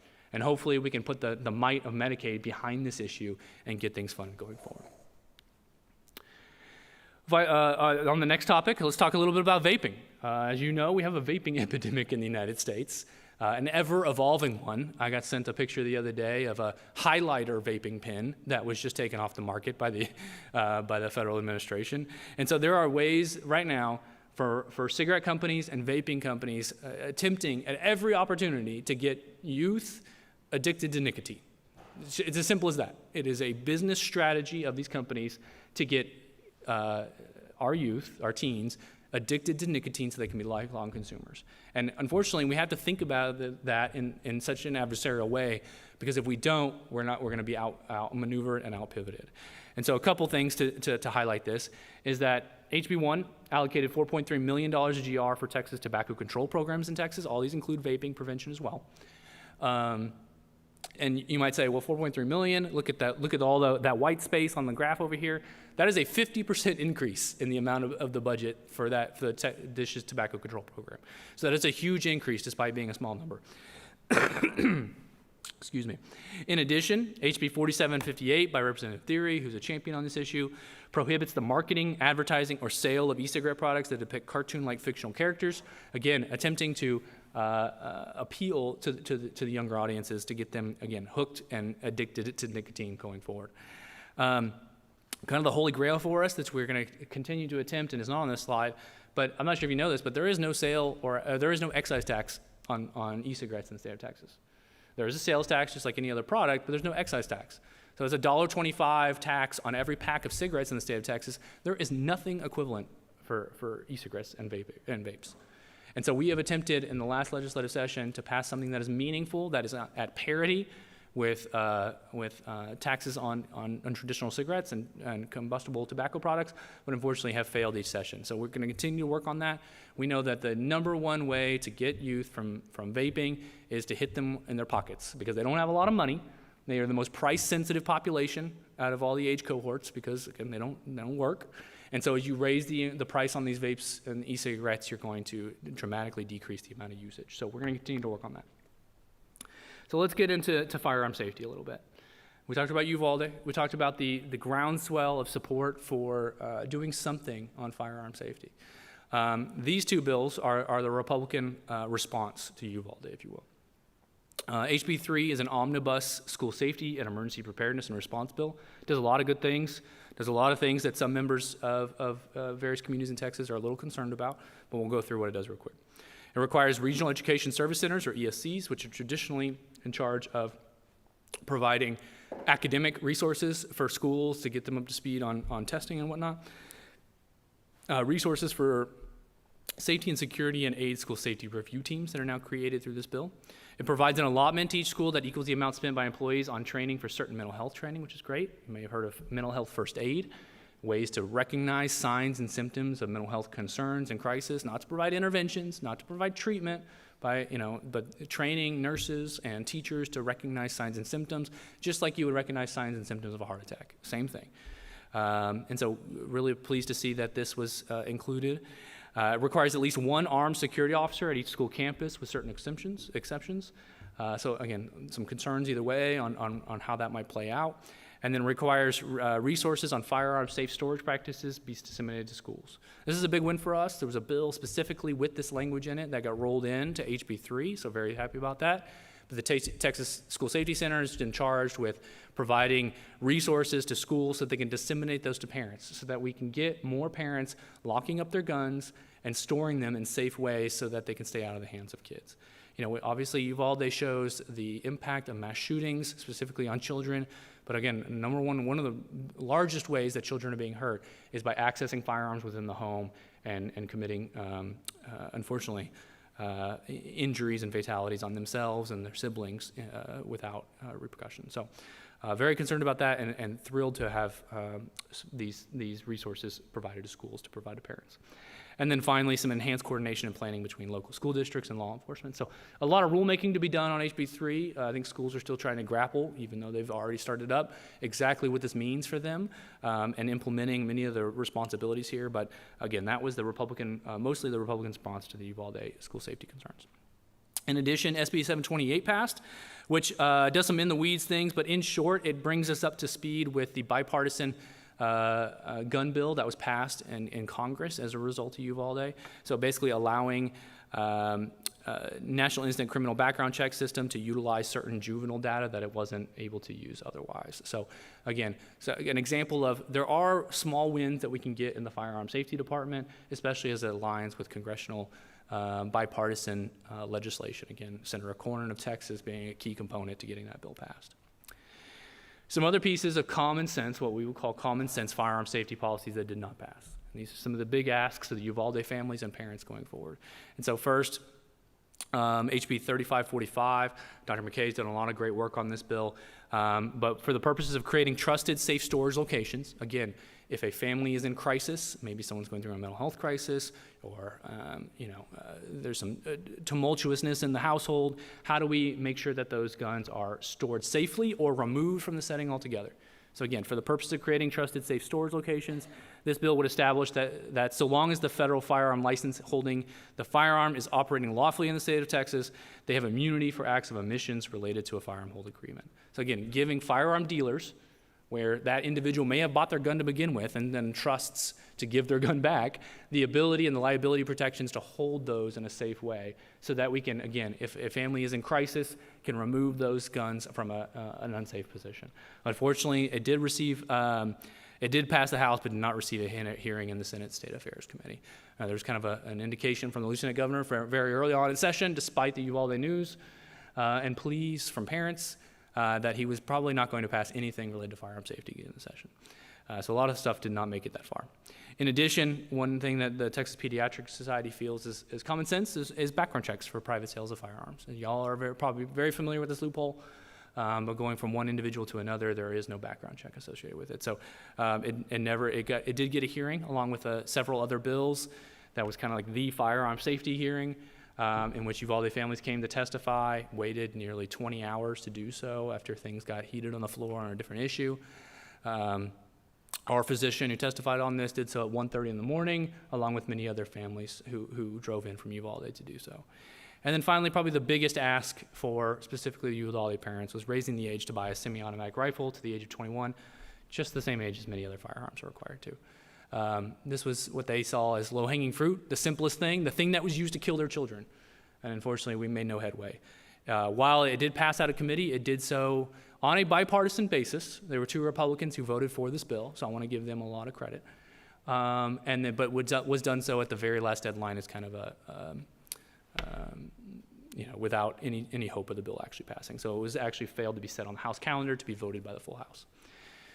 So I think we have some work to do in this area. Lots to do still. We're up against a lot of concerns as it relates to Second Amendment rights and the freedom to bear arms. I think it's our responsibility to talk about firearms' effects on childhood safety and fatalities and injuries going forward as well. So. Let's talk about our state's most vulnerable children. Again, we work in a lot of different spaces as pediatricians. We try to lend our voice to many different coalitions, whether that's the child welfare system, to children with disabilities, or even those who are LGBTQ. So let's start with the ECI, and I know Mandi talked about this just a little bit, but ECI is one of our most cherished programs in the state of Texas. If you're not familiar, early childhood intervention provides services to children who are 0 to 3, so our babies and our toddlers, who have developmental delays and disabilities. So you can be automatically qualified if you have a disability, and then you can be evaluated if you have a developmental delay, and we get you services right there early on as babies to hopefully get you on a trajectory so you don't need those services later on. Again, just to give you a sense, IDEA Part C dollars go towards ECI. IDEA Part B goes to special education. So this is the continuum of care that we need to get kids up to speed and ready for school, so that if we can get them services from that 0 to 3 age range, they don't need special education services in schools going forward 4+. So again, pediatricians are the #1 referral source to ECI, which are a bunch of nonprofit organizations with catchment areas all over the state. Unfortunately, the program has seen a lot of tumult because the funding from the state to these agencies to provide ECI services has never caught up with caseload, basically. In addition, we serve a lower percentage of students who should, or children who should qualify than any other nation or any other state in the nation.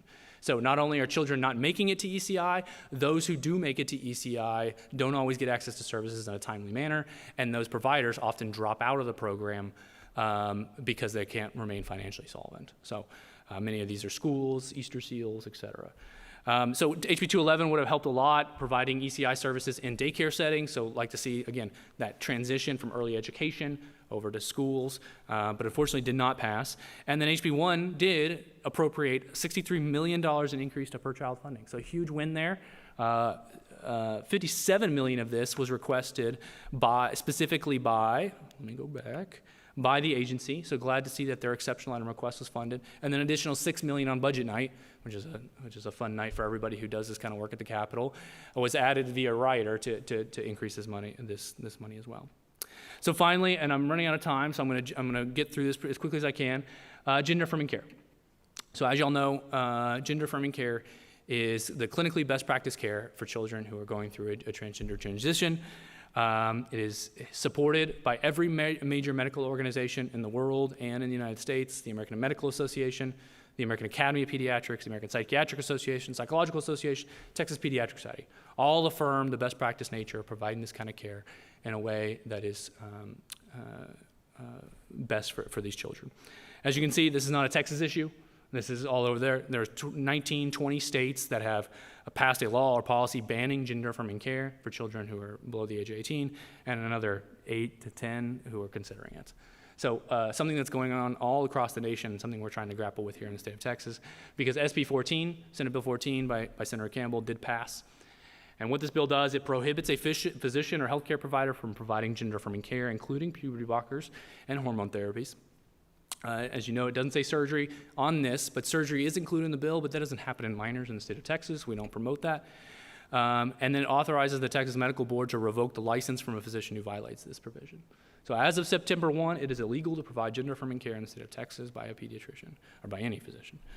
I will say that the prohibition does not apply to puberty suppression or blocking for the purposes of treating precocious puberty or a medically verifiable genetic disorder. So I do give some credit to the authors here for singling out that puberty blockers and many of these medications are used in other areas of medicine. They are used effectively, they have been used for decades, and they're used safely. So it's like, we're not talking about medications that aren't used in other areas of medicine as well. There is a small exception, if you will. Prohibition does not apply if the prescription drug was part of a course of treatment prior to June 1, and the child attended 12 more sessions of mental health treatment. But the exception must include a child weaning off of these drugs associated with transition. Unfortunately, there is no clinical evidence to suggest weaning off. That is not a thing. And so physicians are going to have to do their best with their legal counsel to determine what that looks like. And then finally, they tried to check all the boxes, and so Medicaid and CHIP can no longer, it never really was, but reimburse for gender affirming care, and then the authority for the AG to bring action against somebody who did it. So concerning.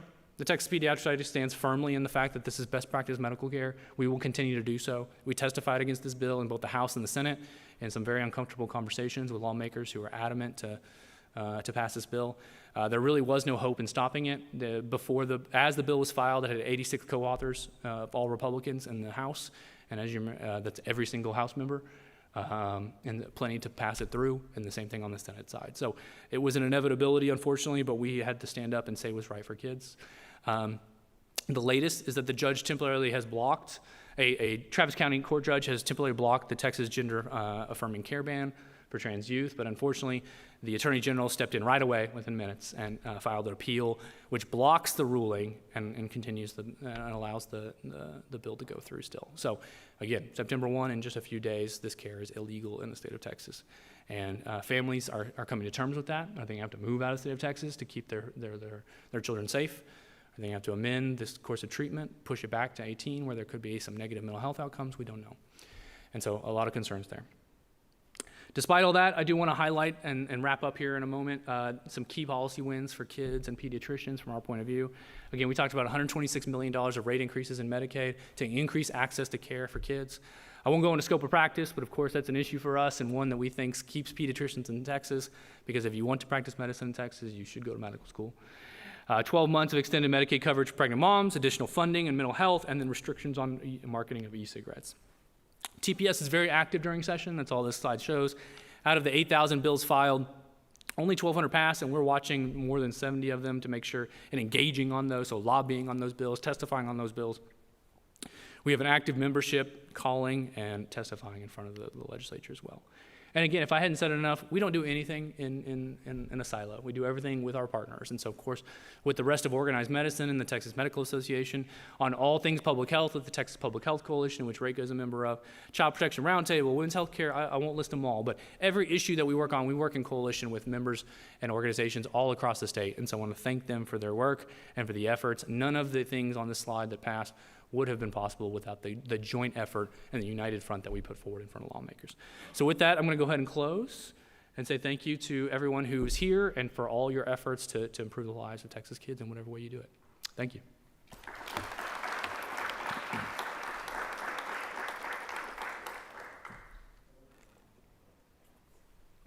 We staying up here?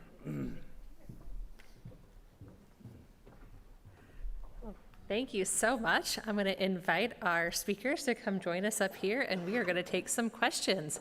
If you guys have not been utilizing the QR code, please do to submit questions for us. And then also for those that are watching virtually, please go ahead and put questions into the chat as well. Awesome. Oh, great.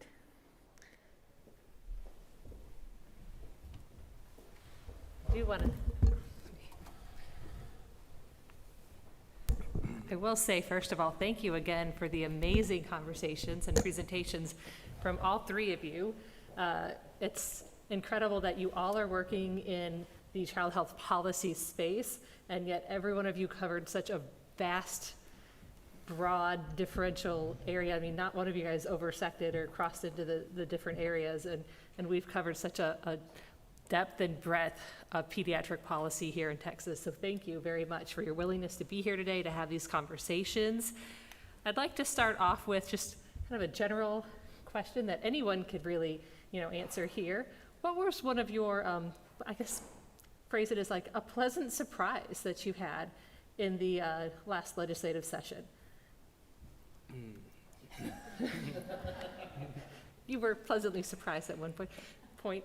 Yeah, I mean, I don't pleasantly surprised because there's so much work that goes into this and so much back and forth, and we've been, for instance, on the topic of Medicaid rate increases, I've been working on that for a decade now, and attempting to message on these things and to create convincing arguments for both Republicans and Democrats, and then all of a sudden the switch flips and you have $32 million budget surplus and the conversation changes a little bit. So I will say the economic context in which we were working was a pleasant surprise. It allowed us to ask for money for once in a while, and to invest in some sorely needed areas this year.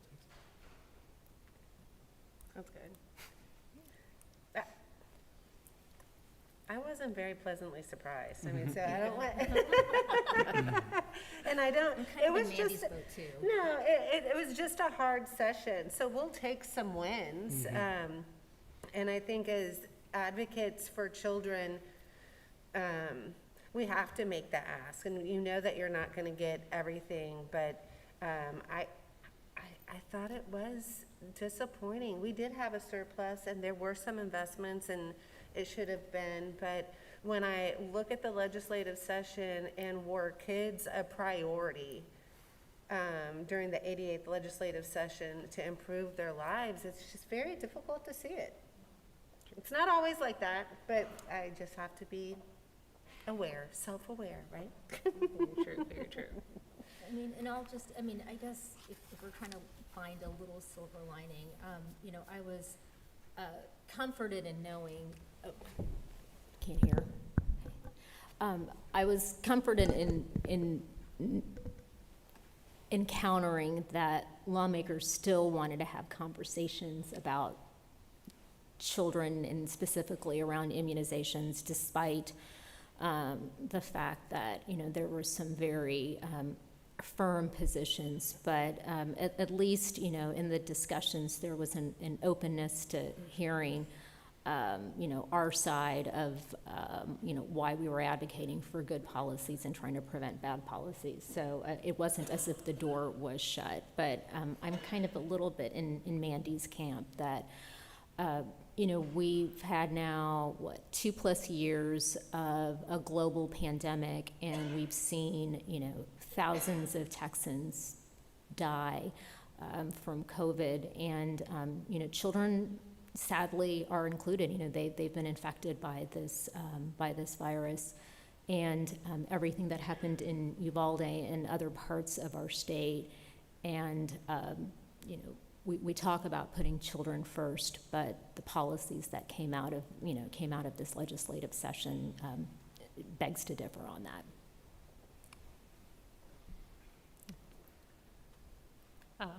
A question that has come in would be, how can someone who's in the general public find out which are the lawmakers that are champions for some of the child health policy priorities, like vaccines or human trafficking or other key priorities? How do we know which lawmakers are our advocates?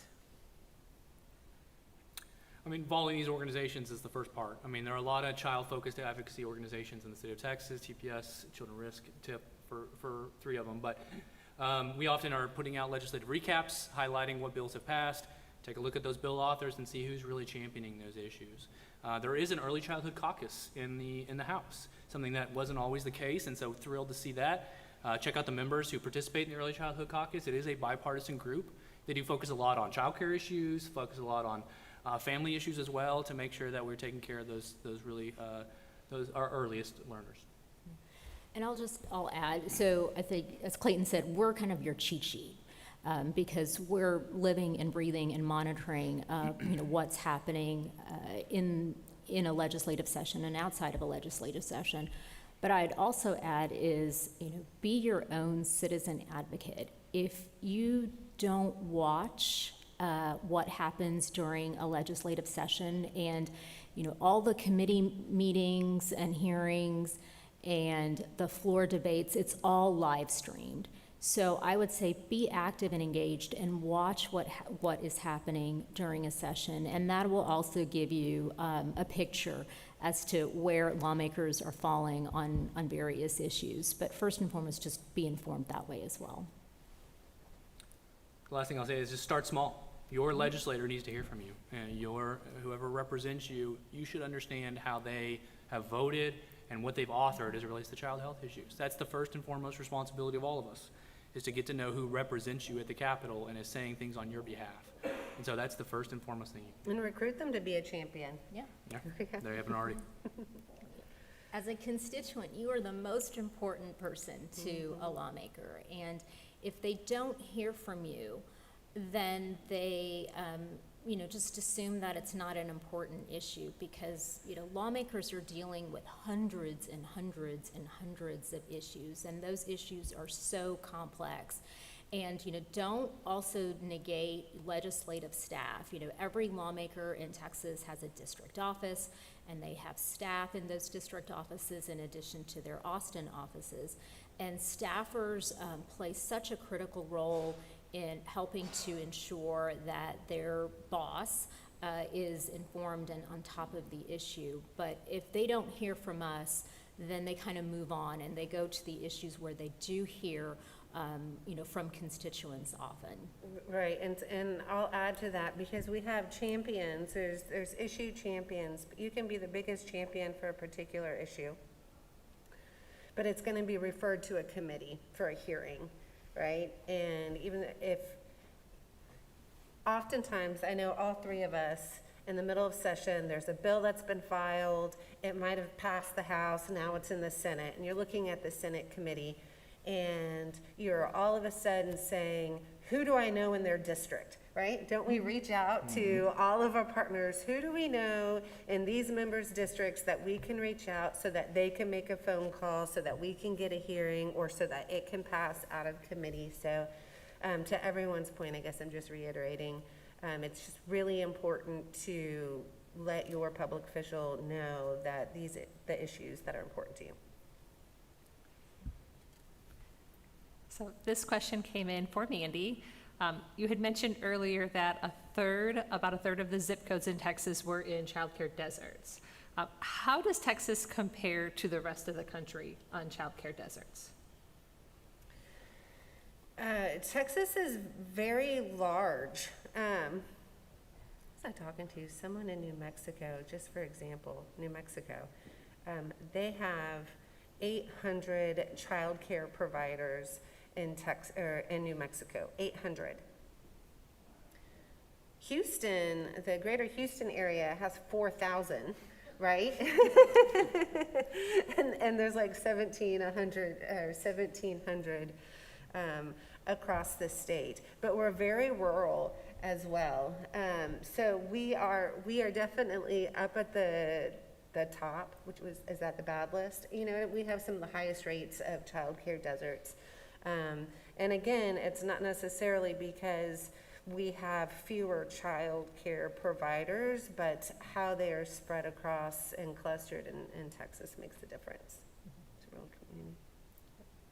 It's a challenge when you have a state that has some of the highest population urban centers in the country, but then also some of the vast rural areas at the same time. Right, no, absolutely. But then even you think of Houston, the greater Houston area, we have that many, but where are they located? Because there are huge pockets, and you can go to our website, childrenat-risk/ECE, and look up where child care providers are, and you can anywhere in Texas, but in Houston in particular, you can just see how we have 4,000, but how is this entire neighborhood or community left out of the conversation?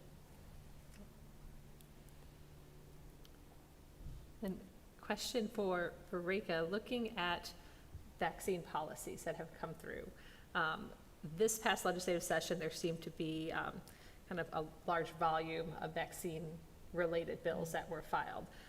Do you think that this was some momentum that came off of the COVID-19 vaccine rhetoric that was out there? And do you anticipate that there will be the same momentum moving forward into the next legislative session, or do you think we've peaked? I can't say we've necessarily peaked, but to give some context, last legislative session in 2021, if you recall, we had one regular session and then we had 3 special sessions. So over, I think it was 240 days worth of deliberation. In that period of time, we saw over 60 vaccine-related bills filed. And again, there were some good, but the majority of them were limiting in some way. So that's over 4 sessions. In one session alone, we saw over 50. Prior to 2021, on average, we would see maybe, about 15 to a little over 20 vaccine-related bills filed. So I think, there is still, sadly, some momentum.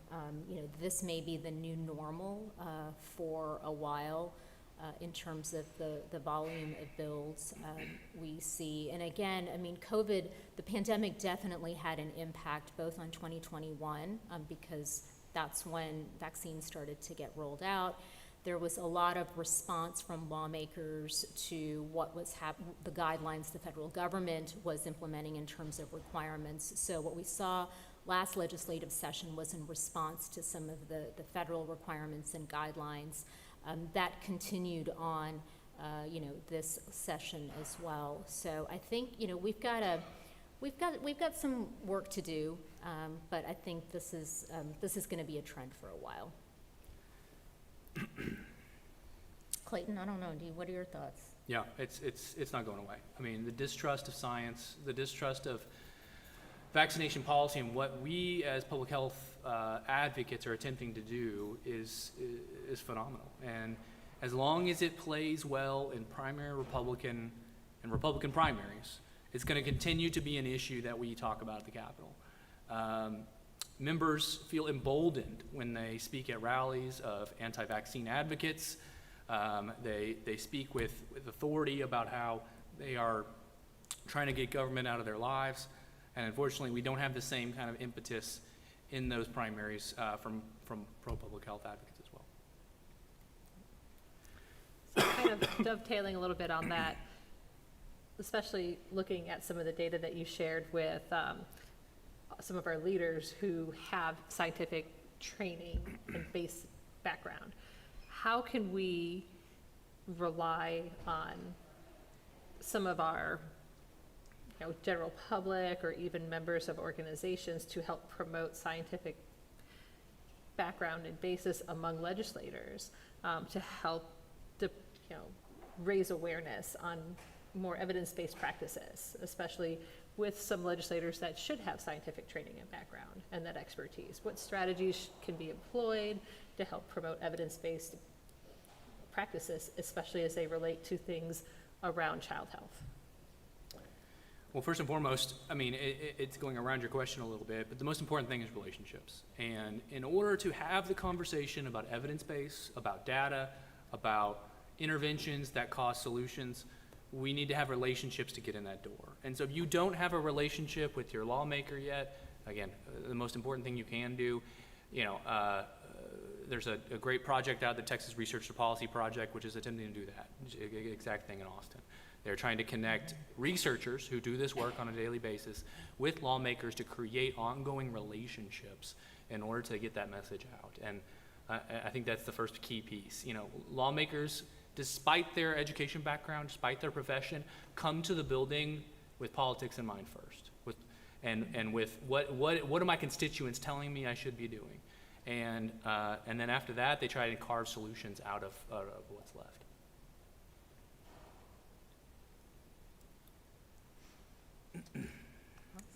Ditto. I'll just Yes, say ditto. Data, there's data, right? And what gets frustrating in the conversations is like when you philosophically disagree. Well, if we philosophically disagree with something, I can present all the data, anyone can, and you can't get through. And so that's when you look for people that have the relationship and can speak to them, and or making sure that their constituency is being loud and there's worried about their seat. Yeah. I would say not every issue comes down to politics. I want to backtrack a little bit. I mean, there are things that lawmakers work on. Again, I put the slide up there. 8,000 bills filed. Not every single one of them is tied to a political rhetoric, right? There are fights between professions. There are in-the-weeds aspects of county and local government. There are, investments in roads and things like that, which do come down to who's providing a better data argument. If we want to talk about interventions to increase access to vaccines, who has the data to actually show what that looks like? Is it one profession versus another? Is it a certain region that's doing a program that's innovative over another? So I don't want to discount it completely, because there's a lot of fights that don't rise to the political ideology that we often see in the news that are being discussed on a daily basis during the Capitol. A lot of your great human trafficking bills have buy-in from both sides, and you just need to kind of show them the data that this is worth pissing off this association over here, because the data shows that it's actually going to change something. So, we work against trade organizations all the time whose public health interventions we want to put forward might impact their dollar. I remember the biggest part is tobacco companies. They have lobbyists at the Capitol who work exact opposite of what I do. And so attempting to convince lawmakers that child health is more important than those dollars and cents at that level is something that I think we can still make the argument for. And so this question came in from Mandi, and I think it kind of moves us to that space outside of the Capitol. What can people, especially here in the audience, do to help pass the proposition to that child care amendment. So glad you asked. So right now there is, an SPAC has just been created. An SPAC is a Specialty Political Action Committee. PAC has been created officially with the Texas Ethics Commission, and the website will be up soon. It's Texans for Prop 2 is what you need to be Googling, and then that's where you can find the website. There'll be signs that are made. There's a strategy around, it's called a Texas Tour, where we'll be going around to 12 different communities and having roundtable discussions around early childhood education. So what are some of the best practices and whatnot, but then there'll be press conferences as well with public officials, city, county, folks, child care providers, and families talking about the importance of child care. And so I would say just be getting the word out. That's where we are. It's going to move very quickly. That's going to happen in October. So talking to strategists and campaigns, it's about 6 weeks before election in November. So October will be the focus of this campaign to raise awareness so people don't forget about it, and we'll go vote in November as well.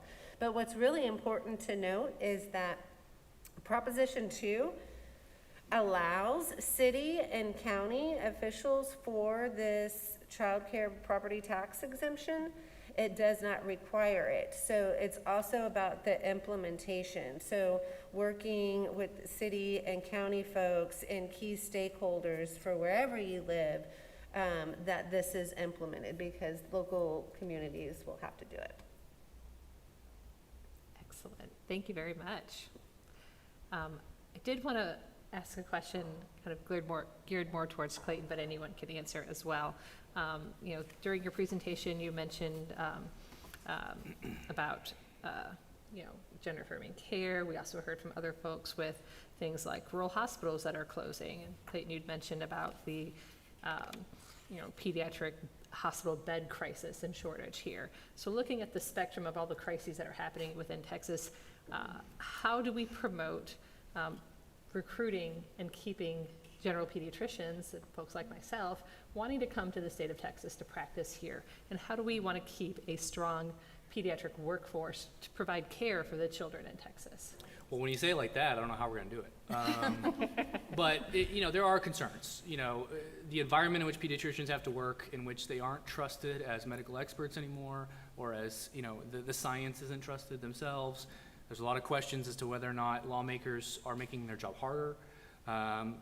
All that does exist, and I want to recognize it. At the same time, Texas, for the most part, is a very physician-friendly state. Our lawsuit reforms back in 2003 make it a very friendly place to practice medicine, so there's no frivolous lawsuits coming after you. Scope of practice is in a good spot right now, in which, again, if you want to practice medicine, you should go to medical school. And so I think physicians in a lot of ways are protected by the state of Texas. But we still have some work to do. We talked about the rank in which children live in the state of Texas.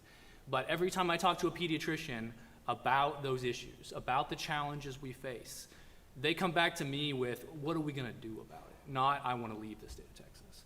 And so oftentimes I see pediatricians as the #1 advocates for children, as the ones who want to step up and be the voice, be the shield for the kids who don't have a voice. And so I'm motivated every single day by my membership and by those who work at with the Texas Pediatric Society and our advocacy efforts to get things done on behalf of kids. So. Excellent. Well, I'm glad that you're working on behalf of the Texas Pediatric Society. So looking at our vaccination practices here in the state of Texas, there's some different opportunities to vaccinate kids, because there's 2 different programs that they can follow. They can be vaccinated through their health insurance program. There's also a state program that they can be vaccinated under the Vaccines for Children program. How can we ensure that as policies are being implemented around vaccination, that we are being equitable to the children in Texas? Rekha or Clayton? You want me to kick it off? Or why don't you kick it off? Let me do the basic education. So we have a great, robust program for children in the state of Texas to get vaccinated. The CDC puts down federal dollars to all states to run what's called the Vaccine for Children program. Provides all low-income children in the state of Texas with free vaccines, just like your insurance at higher income levels should be providing for as well. So every child on Medicaid, every child on CHIP, every child who's uninsured or underinsured should have access to free vaccines that should never be charged to them. That is a huge accomplishment we need to talk about. Now, in order to get those free vaccines, the provider who provides it needs to be an eligible provider in VFC. And that's where we struggle a little bit. We need to increase the amount of providers who do participate. There is a little bit of administrative burden in keeping those vaccines in your clinic and stocking those separate from commercial, and I won't go into those weeds necessarily, but ensuring that all children have access to vaccines is a key component of what this program can do, and by and large, pediatricians are participating in this program. And so incentivizing our other healthcare partners, our pharmacists, our hospitals, our other healthcare providers to participate in that program to make sure that when a low-income kid comes to their office to get to receive care, they also have access to those vaccines in a convenient and expeditable manner. You summed it up so nicely. There you go. Yeah. I mean, I think it's, to your question about, how do we build, continue to build the base of pediatricians? And I mean, first and foremost, we need to invest and encourage, more physicians into the field. And the VFC program really is a blessing. It was implemented. It was proposed and implemented during the Clinton administration. And as Clayton said, it's a federal entitlement program. And Congress appropriates funds to the CDC, and then the CDC pushes those funds down to the states. And the state health departments are responsible for implementing and overseeing that. But just given the profile of children and underinsured children and children on Medicaid in Texas, it's a very much needed program, but we also need to find ways and solutions to make it easier for physicians and other healthcare professionals to participate in that program so we can expand access. Excellent. So, one thing that you touched upon earlier, Clayton, was looking at the great unwinding. Texas already came into the conversation at the bottom when it comes to providing health insurance for children. How is Texas approaching the great unwinding? And where is Texas ranking in its current status in its unwinding process at this point? Yeah, it's difficult. We've got limited data. We are working with our partners at the Health and Human Services Commission to get more and more data each day. And they did put out that dashboard, that slide that I showed you is their data, so we really appreciate that. And I want to give them a lot of credit for what they're attempting to do. This is not an easy undertaking. Again, our rolls swelled from around 4 million individuals on Medicaid to 5.9 million individuals on Medicaid. Most of those are children, keep in mind. And most of those in the first cohort who have been determined to be ineligible for coverage were the ones who are most likely to be ineligible coverage to begin with. They could put these in, they put the unwinding process into cohorts, and that first cohort is like those 19-year-old kids who are probably aged out of Medicaid and aren't eligible anymore. Makes sense. We don't want anybody on Medicaid who shouldn't be on Medicaid. Let me make that very clear. But at the same time, we want those who are eligible to stay enrolled and to not lose any access to care. It shouldn't, the first time a child or a family shows up to the pharmacist to refill that inhaler, and CVS says, no, you don't have health care anymore, that's the last thing we don't want. That child goes to school the next day and has an asthma attack, ends up in the emergency room simply because of a bureaucratic procedural issue that shouldn't have happened to begin with. And so we've got a lot of work to do to make sure that first cohort, again, what was it? It was 400,000 kids who were procedurally denied without basically determining the actual income of that family to determine if they're eligible. And I keep talking about incomes. I'm not sure if everybody knows, but again, Medicaid provides care to low-income kids up to 133% of the poverty level. And then there's CHIP on top of that from 133 to 200% of the poverty level. So we have a safety net for kids to get access to health care coverage, which again in Medicaid is no cost to the family. In CHIP there are small copays, but making sure that those families have access to health care is huge. And if they're eligible but not enrolled, we're doing something wrong. And we should be investing more. And unfortunately, despite having significant conversations, especially in the House, I want to give them a lot of credit and the Select Committee on Youth Health and Safety, on healthcare reform, on the uninsured rate and on the paperwork challenges that families face. Having to be on hold at 211 for 2 hours to get their information updated, to get their incomes, payment checks inserted into the system. Nothing was passed this session. Not a single thing was passed to address our highest in the nation uninsured rate. Now, HB 1599 would have done that, and unfortunately got stuck due to politics, but we hope to tackle that during next session as well. Again, key messages: make sure if you work with clients who are on Medicaid CHIP that they're updating their contact information and responding in a timely manner. We are working on the policy side to work with HCC. What can we do to improve our administrative processes to make sure that kids stay enrolled? One thing is that yourtexasbenefits.com needs to be updated. It is way too hard to get into that system and update your contact information with passwords and checking everything, verification codes, et cetera. And then two, I think families need more time. And so in the cohort 3, we're hoping that HHSC extends the amount of time for families to respond. So these are the individuals that we think are most likely to be eligible still in the program. And so giving them another 30-day window, for instance, to respond to that paperwork is going to be essential to keeping kids on coverage.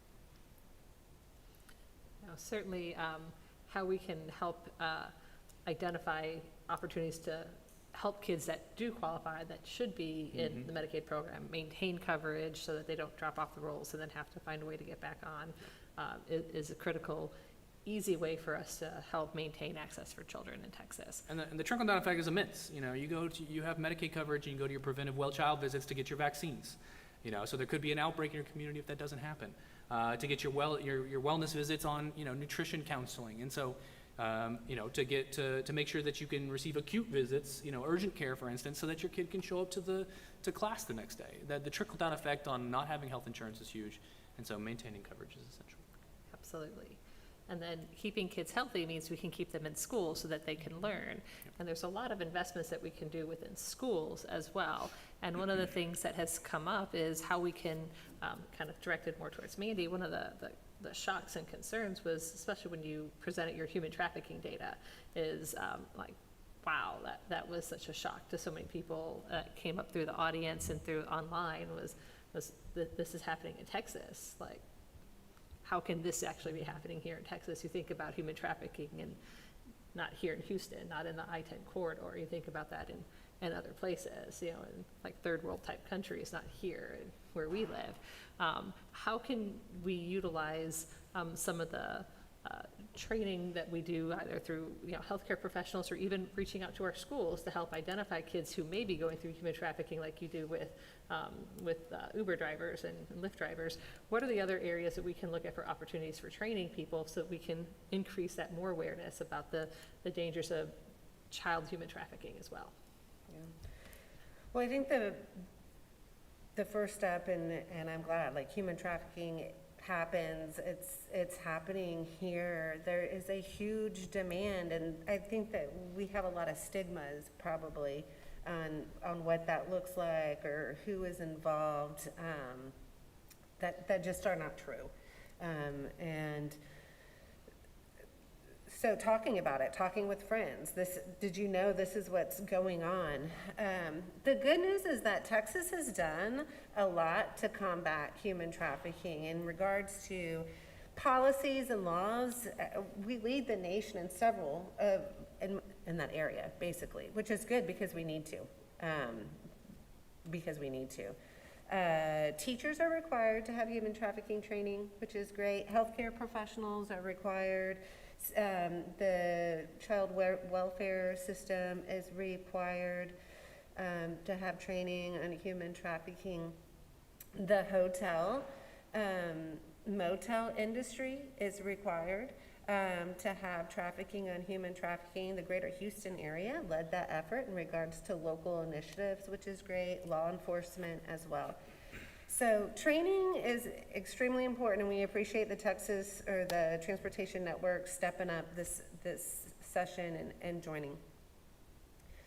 So we want to identify, but what's so important is we just want to prevent as well, right? And it has to do with healthcare. as it has to do with healthcare, education, healthy relationships. I think us as a community is making sure we keep our eyes open, our eyes and minds open in supporting children. It's about the wraparound services. It's about the safety net and making sure that kids are okay, because that's what makes them vulnerable.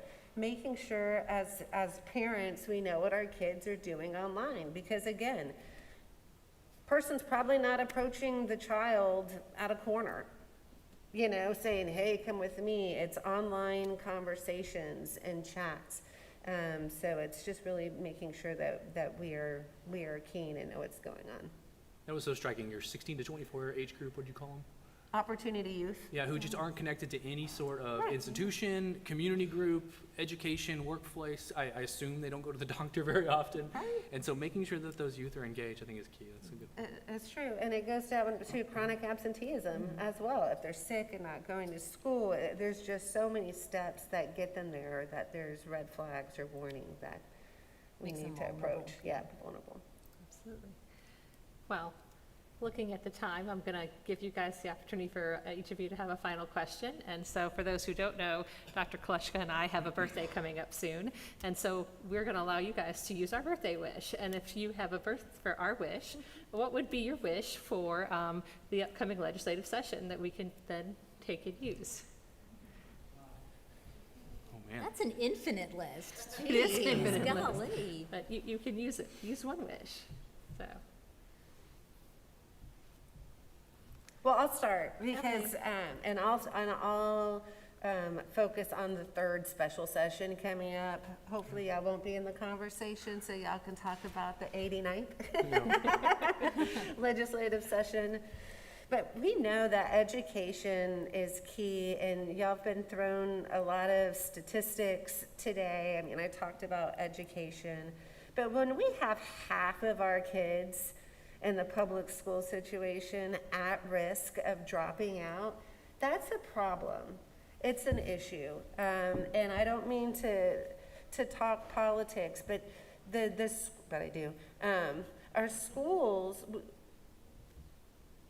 schools need supports. There are a lot of mandates. There are a lot of requirements. It's X, Y, and Z. And correct me, and it's good that there are police officers at schools. That is good. I mean, for some people, you know, but I mean, we want them safe. But my question is, did the schools get the adequate funding to implement the police officers at their school? I will tell you, the school districts are screaming, no, we didn't, right? So it's just an example of how there are a lot of demands. So when they come to session in third, they want to talk about vouchers. And I just want us to talk about how we can ensure every child gets an opportunity to a decent education. And I just don't see how pulling money from our public education system for the school choice is going to help the 50% of kids that are at risk of dropping out. And so my wish is that we can have a conversation, a balanced conversation around public education, making sure that all kids get the services and supports and quality teachers that are needed to be academically successful. Amen. Amen to that. Yeah. Well, I mean, I'll just easily go with our uninsured rate. If we were number one in our total coverage of kids in the nation, that's what I would like. It's a pretty simple wish. I think we can get there. You know, bills like HB 59 for innovative administrative policies is going to help, but we also need some outreach. We need some robust outreach campaigns to get to every corner of the state. Both rural Texans, urban Texans, and those on the border as well are going to need access to health care. And then once we have those people enrolled in the program, it creates financial investment into the healthcare system as well, and allows them so that coverage equals actual access to care as well. So. And I guess my wish is probably a big wish, but since you asked, I mean, I want to see us move away from politicizing immunization, decouple the politics from keeping children safe and healthy. And, you know, like I said earlier, that's the state wherein the one thing I think we can all agree upon, regardless of, how people feel about vaccines and immunizations, that the common ground is we just want children to be safe and healthy. And we know that we've got, factual information, we've got the science, we've got the data and the research, and the experience of protecting children, through preventative services like immunization. But unfortunately, it has become political. And, we need our lawmakers and our decision makers to really just take a step back and don't go the politically expedient avenue and just keep in mind and focus on children. Because at the end of the day, what did I say? We wanted to keep children safe, healthy, and we want them to thrive and stay alive. I can't think of a better way than to end this conversation. That was not planned. Happy birthday. And let's put kids first. Thank you so much for attending. I want to say a special thank you to our speakers today. Thank you for coming, and thank you for sharing your wisdom and for your conversation. And again, as a special reminder, we do have another event coming up with the Baker Institute on September 15th, so please check your agendas and check our website for that. Thank you again.